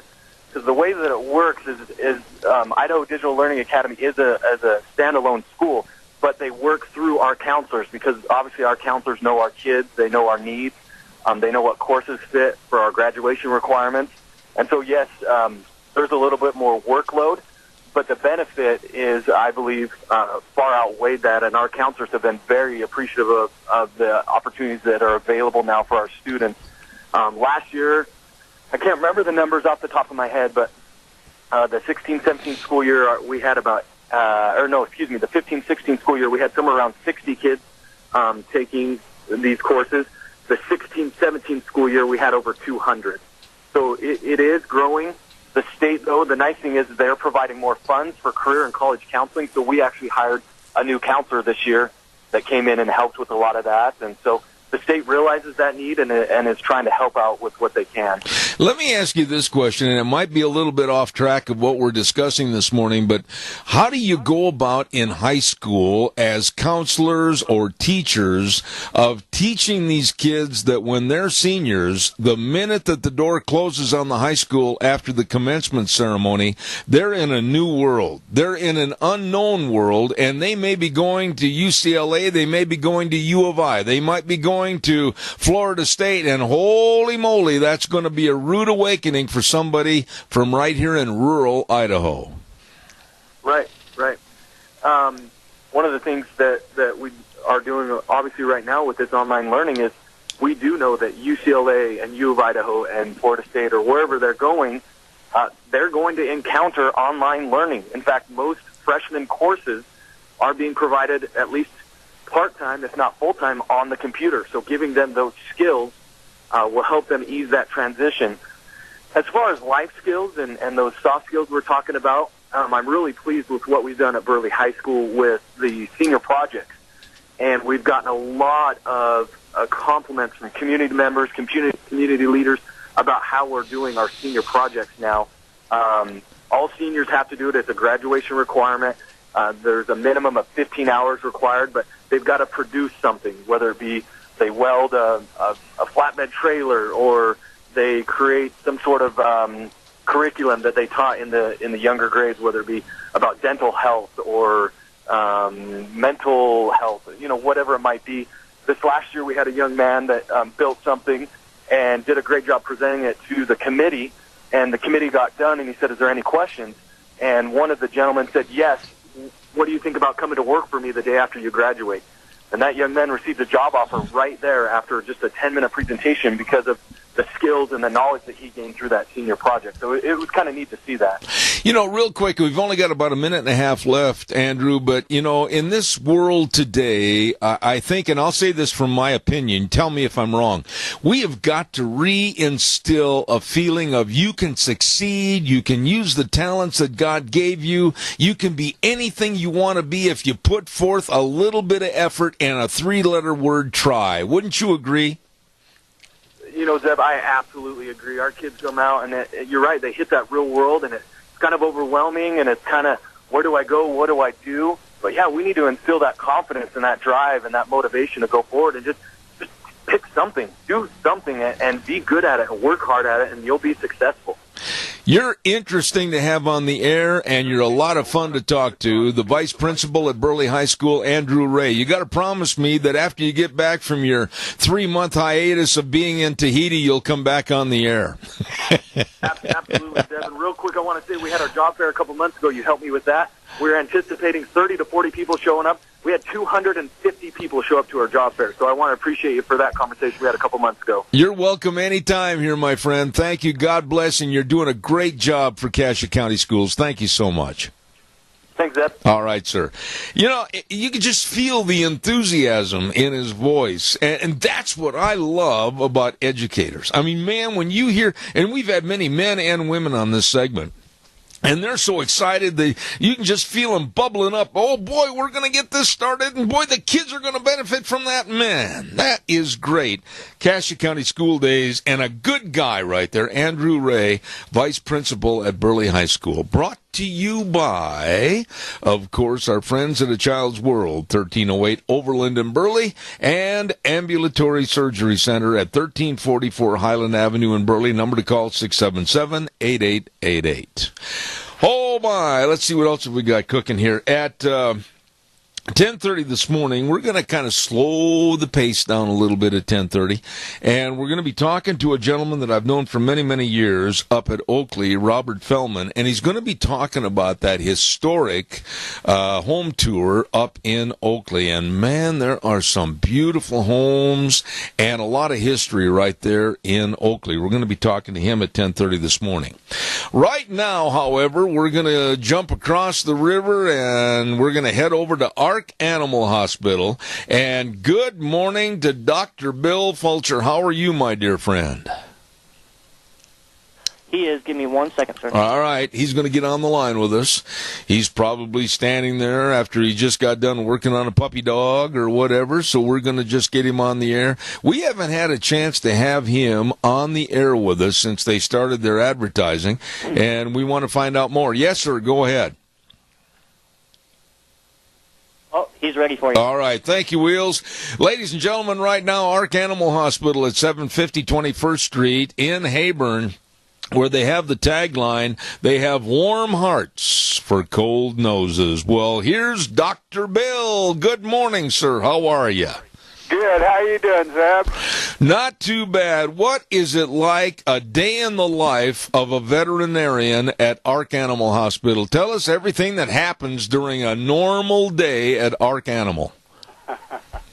Well, normally at Ark Animal Hospital, we start our surgeries at 8 o'clock. I get here about 6 because what I want to do is get all the treatments done before the girls get here. And then we start surgeries right at 8 o'clock. We're usually done by noon. And then we start seeing patients at 12:30. Wow. And then it goes all day till about 5:30 or so, taking emergencies, taking the next day's surgery dogs in. And then it starts in the evening. And like last night, this was my third night in a row with a barbecue dog, one that sort of ate a bunch of barbecue stuff. I have never heard that terminology before. You mean to tell me they're maybe getting some of that Louisiana hot sauce and it doesn't set good with them? Well, it kind of makes them just a tiny bit sick, like vomiting, diarrhea. Mother thinks they're dying, but then when you ask them about it, it's always, well, they got a little, he shared barbecue with me this weekend, Hey, that brings to mind a good question, Bill. What about it, and I'm guilty as sin, about taking our little mini Aussie and Corgi dog Ruby and almost feeding her anything and everything that I'm having? That's not a very smart thing to do, is it? No, actually, you're number one, you're unbalancing a very balanced nutritional diet, but with the dog food that you're feeding, especially if it's one of the better ones. And the second thing is they can't stand the high fat content that humans can, and we end up with a bunch of pancreatises, leading to down the road them becoming diabetics. What about the fact that I'm guilty as this, every time Ruby goes by a certain fast food chain, she looks up and starts barking because I weaken and I go in and buy her a plain ice cream sundae. You are not the only one that does that, Zeb. Okay, but it's... The problem is that, again, obesity is probably the number one cause of sicknesses in dogs in later life. Now, summertime, everybody thinks about going out and enjoying the great outdoors. Our dogs are with us and everything, and it's time for ticks and fleas. And the dogs, can also give the ticks and the fleas to us so we can both sit on the bathroom floor and scratch and itch, right? That's exactly right. We have, right now, Zeb, we have gotten a new product out this year, actually about a year ago now. It's called Brevecto, and it does one heck of a good job for 3.5 months treating for fleas and ticks. Okay. Now, how do you go about checking your dog for ticks? And I'm not trying to be funny with the long-haired dogs and everything. That's got to be a real chore, isn't it? Well, the easiest place, if you suspect them, Zeb, is underneath the arms, in the armpits, because they like, and also where things are tight, like the collar. Uh-huh. They'll be underneath the collars, or actually, sometimes we actually see them in their ears. They like to be in the dark. Okay. And you can't see them anywhere, but those are the places if I was checking for them. And like we do, we give away what we call flea combs, and you can comb them the dog's hair, and if they've got fleas or ticks, you're going to see them.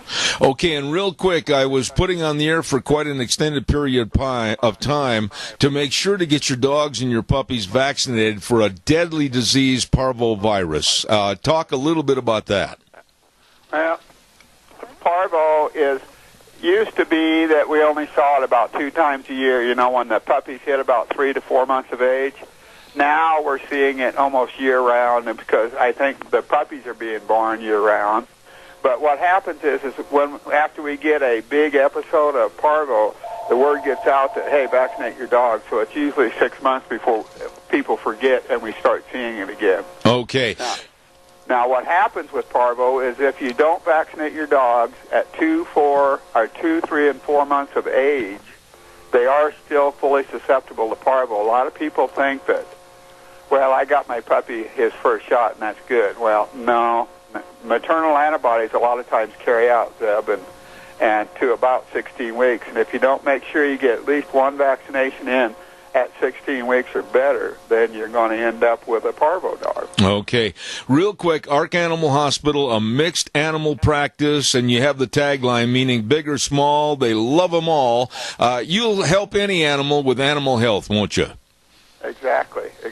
We work on them all. The other day, a couple of rabbits came in, and one of them I spayed, one of my neuters.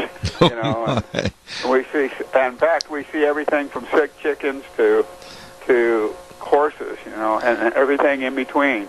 All right. Well, listen, you probably got a whole lineup of barbecue dogs to take care of, but Dr. Bill over at Ark Animal Hospital, 750 21st Street in Heyburn, they do have the warm hearts for the cold noses. And, Bill, you're a great guy. Thanks for coming on the air this morning. Well, thanks for having me, Zeb. I've really enjoyed you, partner, and your show. Thank you, and God bless, and have a wonderful day. Thank you so much. You too, partner. They're nice people, really nice people, and serving you and your pets. And they've been voted the Minnecache's best veterinary hospital for multiple years. Dr. Bill, Dr. Liz, the whole crew at Ark Animal Hospital. Nice people. Speaking of nice people, we're going to send it back over to our main studio right now, and Wheels is going to carry the ball for a little bit, and I'll be back in about 3 minutes. Don't you go away. And now, back to Zeb at the Ranch on AM 1230 KBAR. To reach Zeb, call 436-2244 or toll free 1-866-927-4587. And now, here is Zeb Bell. Sometimes in our lives and where we live, we just kind of overlook all the history and the historical value of our own area, and we say, oh, gee, we've got to go to Colorado to see this, or maybe we've got to go down to California to see that. But you know what? When you start talking about history and really some amazing historical homes, they're right here in Magic Valley up at Oakley. And we're going to be talking now to Mr. Robert Fellman. I've known Robert for a long time, and he's going to tell us a little bit about the historic home tour up in Oakley. Good morning, Robert. How are you? Good morning, Zeb.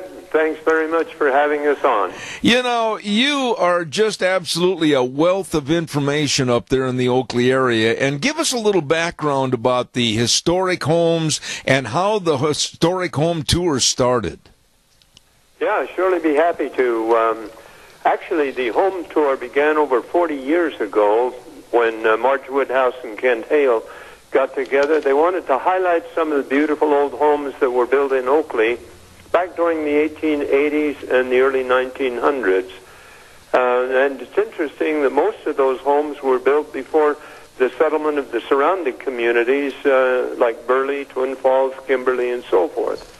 But these homes that were built during that period, some of them were very ornate Victorian, and then at the turn of the century, they basically scaled down the size of the old Victorians and went to the 1 to small 2-floor bungalow style. But they actually are, I think Oakley was considered at one time to have more classical old homes per capita than any other city in Idaho. So we're kind of proud of that.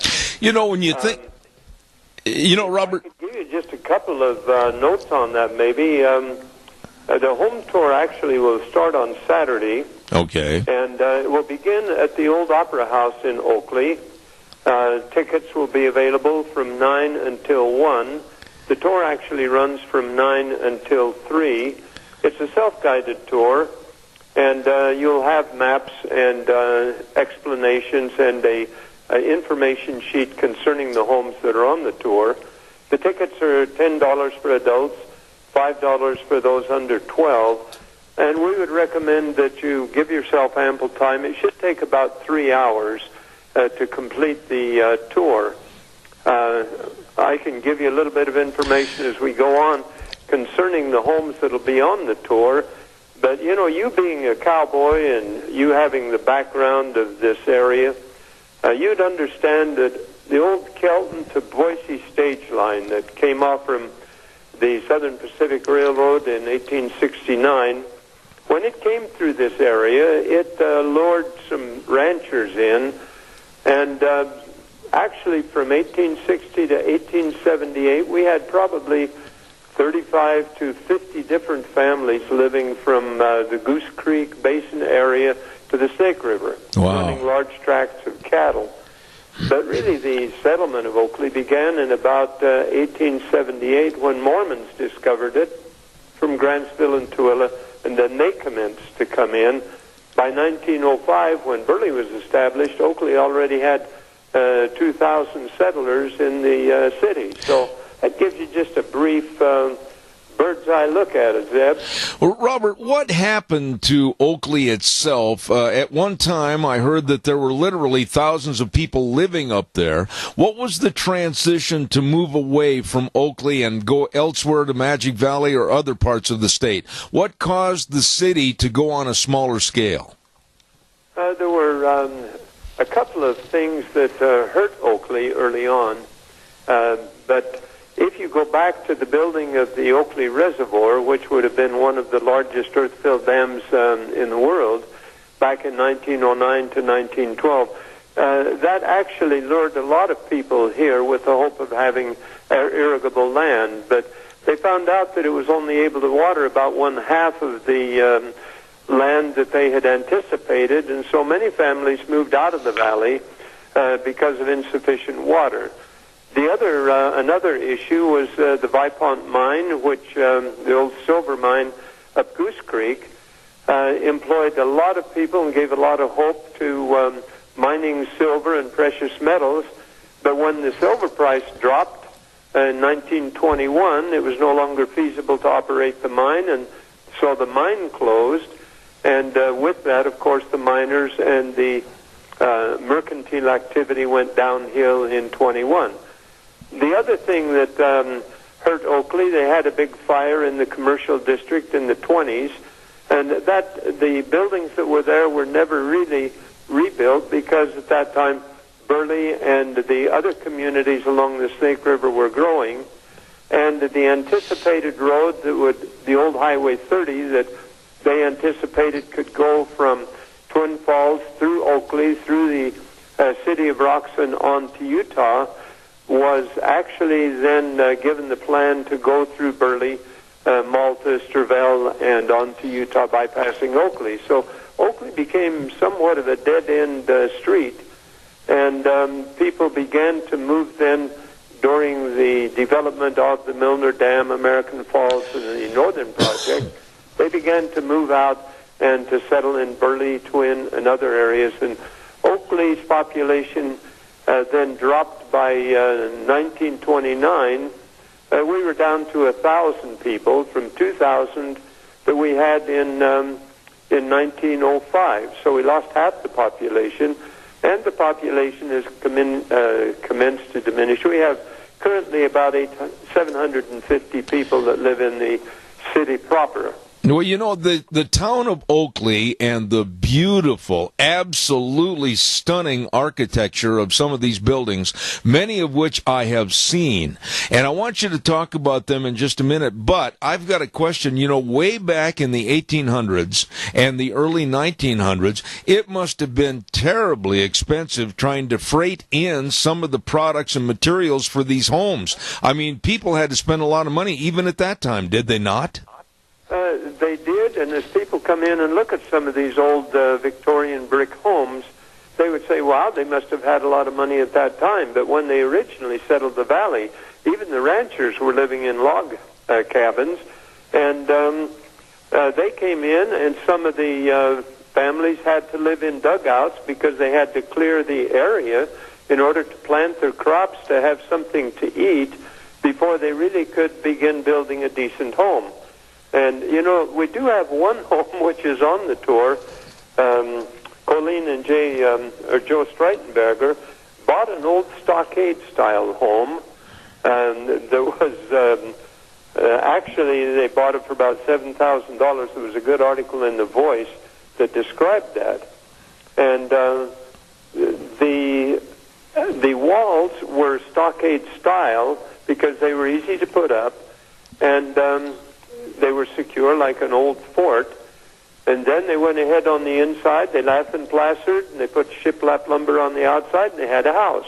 Many of the homes in Oakley, and some still, are stockade style. But that was kind of an interim between the log cabin, or let's call it the dugout, to the log cabin, to the stockade and or a frame home, to the more expensive brick home. And there were 3 brickyards in Oakley to supply the brick. Basically, all of the red brick you see in Oakley came from the Oakley brickyard. Mm-hmm. You know, Robert, I've got to ask you this question because you're such a historian on these subjects. But when you look at the architecture and you look at the materials and the workmanship and the craftsmanship, when I've taken a tour and seen some of these buildings and homes, I guess the number one thing that hits me is how talented and how way ahead of their time they were with not being able to use the modern day tools. These homes and buildings are phenomenal. They actually are, and to a great extent, we have to thank the Mormon immigrants who came from Europe and brought with them masonry skills and so forth, and were able to basically translate that training that they had in England, Germany, and so forth to the construction of buildings here in Oakley, because many were converts to the church. They migrated. They needed a place to live. You know, they came in to Tooele, to Oakley, and then they commenced doing that which they'd been taught to do and trained to do. So, yeah, it really is a transformation somewhat of English architecture or Danish or German into Oakley. Now, let's talk a little bit specifically about some of the homes that are going to be on the tour, and I'll kind of let you have the open rein right now to tell us about some. We got about 8 minutes left in this segment. Give us some of the highlights of what they'll see on this historic home tour. Yeah, I would suggest that they take a look at all of them. It will begin at the old Opera House, and actually that Opera House was built back in 1907 by Mr. Howells, because he felt that Oakley needed an opera house. Just quickly, he simply said, we all have respect for honest poverty, but we have no respect for a man who will be in a dugout when he has the means to build himself a mansion.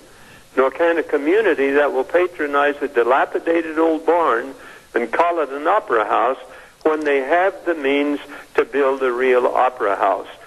And he went ahead and commissioned the building of it. The brickwork was done by masons, but he had his cowboys work on the rest of the building, and they finished it in 1907, and it became one of the leading opera houses between Salt Lake City and Boise. And we're going to have a brief program there at the Opera House at 1 o'clock and a tour of the old building. And they'll hear a couple of songs from the forthcoming production of Joseph and the Amazing Technicolor Dreamcoat. That will be at 1 o'clock, and it's covered in the cost of admission. Another that I would mention is the old Horton Haight. Well, it's actually the Caleb Haight house. He was the son of Horton Haight. But that home was the birthplace of David B. Haight, who became an apostle and a very successful man in his own right. And the Haights were very significant to the establishment of Oakley as a community because Horton Haight was sent in as the first bishop, and then he became the first stake president, and the Cassius stake, headquartered in Oakley, covered from Boise to American Falls and Sun Valley to Grouse Creek. And consequently, you can imagine the influence that Oakley had simply as a destination and as a spiritual center. But, you know, the Haight people, he had a couple of interesting people, and two of his homes will be on display. But David Haight became the apostle, but his daughter Karen Haight married John Huntsman, who is the founder of the Huntsman Cancer Center. Their son John Huntsman, became governor of Utah, was a presidential candidate, ambassador to China under Obama, and he's currently the ambassador to Russia under Trump. Mm-hmm. And we actually hosted the three presidential wannabes with roots in Oakley, basically George Romney, who is a close friend of the Haights, Mitt Romney, his son, and John Huntsman Jr. So we've had quite a few distinguished people, you know, that have rooted here in Oakley. And the Haight home was turned into a bed and breakfast after the death of David B. Haight. And there will be a drawing there at the Haight House for a free overnighter for those that go through and want to fill out the form. Robert, you want me to move on? Let me ask you a question right here, Robert, and we've got about 4 minutes left in this segment, but did the people that had these homes and these buildings, and over the turn of generation to generation, did they really know and appreciate how valuable and how historic these homes would be in the future? They did not, and many of these homes were basically abandoned or turned into rental facilities. And then with the beginning of the home tour, the big high-ceilinged Victorian homes, which were hard to heat, when they found out that they were rather unique and that people were interested in seeing them, and this 40 years of home tour that we've had here has encouraged people to restore and to respect and to promote, you know, the older homes. We have about 20 old homes here in Oakley that really are worth seeing and have been maintained. We'll only have about 8 on the tour this time because that's about all you can see, you know, in a tour of old historic homes. But it really has helped people to understand and to want to keep the old homes restored and available.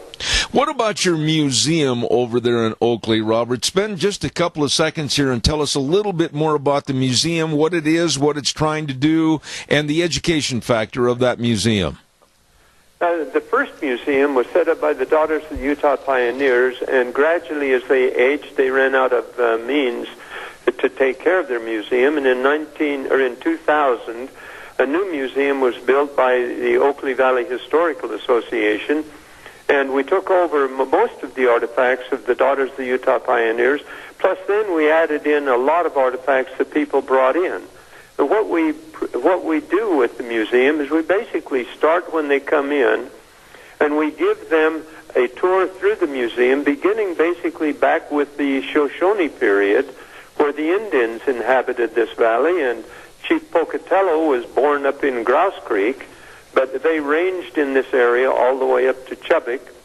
So we go through the Shoshone period, through the cattle and through the cattlemen's period, the Mormon migration, and then we move on to the beginning of the development of Oakley itself, the Oakley Dam, the unique things which happened here, such as Lindbergh flying over Oakley to give acknowledgement to Noel Davis, a friend of his who crashed on the way to on that competition from New York to Paris. And we go through the history of Oakley in basically a walking tour to help people understand the development of the valley. And, of course, the artifacts have to talk to the people.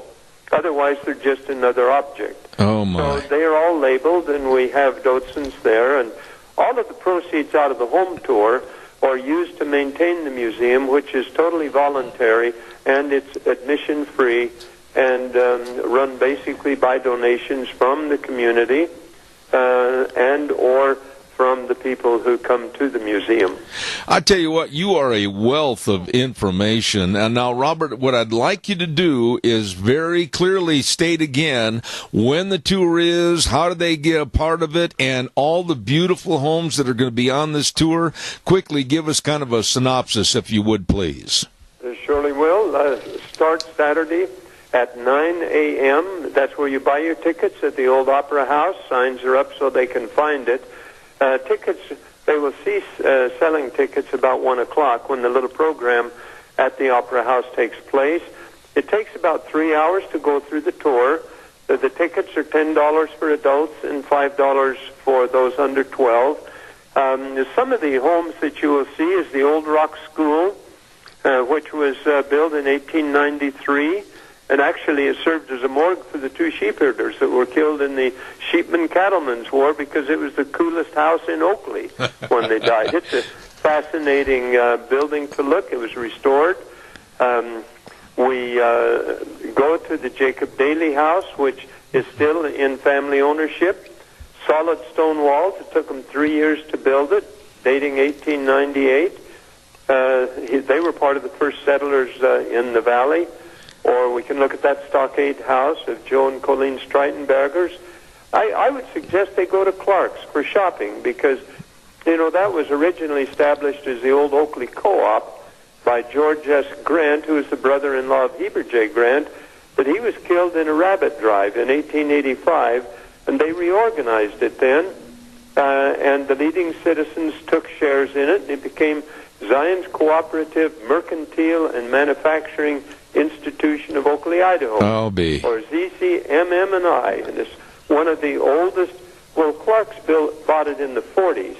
It's one of the oldest family-owned and occupied grocery stores in the state of Idaho, and it reflects, you know, back to that period of 1883 when that cooperative was established. You know, that's just kind of a bird's eye view.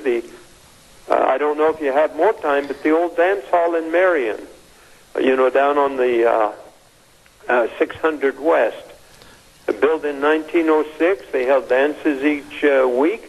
Guns were checked at the door. And later, when the dance hall lost its flavor, the Stapleys used it to process honey. Well, but it's been restored by the Pickett Ranch and Sheep Company. But the old original floor, windows, balcony for the band and everything is also still intact. So, you know, that's just kind of a quick overview, Zeb, of some of the things that that's going to be available. Well, I tell you what, Robert, you are exceptionally talented in knowing all the historical value of your area, your town, and these homes. Give me a real short answer on this because I'm over time, but is there any truth to a ghost living in the Howells Opera House? Never seen it, Zeb, but must be there. But it has to be dark at night when the lights are out because ghosts don't function in the light. All right. Robert Feldman, God bless you, and a wonderful historic home tour in Oakley this Saturday. God bless you. Come back soon. Thank you so much. Hey, thanks, Ed, for the time. You bet. Thank you very much. Very interesting historical home tour up in Oakley this weekend on Saturday. And oh my goodness, the architecture is fantastic. I've got to get to the weather. The weather brought to you by Scarrows Meats, 331 North Road, Jerome. The number to call, 324-7657. They are changing the way we eat, one delicious bite at a time. All the breakfast sausages, the bratwurst. I love bratwurst. Buckboard bacon, leaner and more economical bacon, all different flavors. My goodness, get a hold of Scarrows Meats today. 331 North Road in Jerome. And right now, here's Gina with the weather. After the past few days that we've had, we are actually going to have a nice day today. Here is your weather for Zeb at the Ranch. Looking at partly cloudy skies, slightly breezy, winds out of the northwest, right around 13 miles an hour. High of 79 is what we're looking at tonight, low 57. Tomorrow, partly cloudy skies, going to be calming down, and temperatures cooling off just a little bit. Only a high of 76 with an overnight low of 53. Partly cloudy, 73 for Saturday, but by Sunday and Monday, warming up again. Sunday, we're looking at sunny skies, high of 81, and then 90 as we go back to work on Monday. That is your weather for Zeb at the Ranch. Thank you, Gina. And the weather forecast from Scarro's Meats. Don Scarrow and the crew at 331 North Road, Jerome. Again, the number 324-7657. They are changing the way we eat, one delicious bite at a time. It's good, always is, at Scarro's Meats. Oh, by the way, let's take a little time here and thank our major sponsor. My goodness, we couldn't do it without them. And that's, of course, your Magic Valley Les Schwab Tire Centers. Yep, doing the right thing matters. And they do the right things. They make sure that you have the safest and best of tires for your car, your pickup, SUV, horse trailers, boat trailers, all there. All sizes, all the different tread designs. They make sure that you have the best in brake service with highly trained brake technicians. Front end alignment, shocks and struts, batteries, it's all there. All the best for your safe driving. And don't forget their slogan, doing the right thing matters, with the best of service. They really take care of you. With Lane and Rupert, Dave on Blue Lakes and Twin, Mike and Buell, Mike and Jerome, the Twist family and Paul, Daniel on Poline in Twin Falls, and my buddy Randy on Overland in Burley, your Magic Valley Les Schwab Tire Centers. Caller, I've got exactly 30 seconds. Fast. Go. You're on the air. Well, I'll just call tomorrow, Zeb. Well, you can't call tomorrow because I'm not on the air tomorrow. Well, I went through California, rode down through California with my son and my friends, and I'm telling you, the homeless problem in California, that socialism down there, ain't working so well. Hey, call me. Talking to some guys I met from Seattle, they said there were 12,000 people homeless in downtown Seattle. And this is a common occurrence in a democratically led state or democratically mayored cities. This communism, this socialism, environmentalism ain't working. That's exactly right. Down there and you can see it. Hey, Randy, call me on Monday about this. I'd like to talk to you more about that. Thank you. God bless you.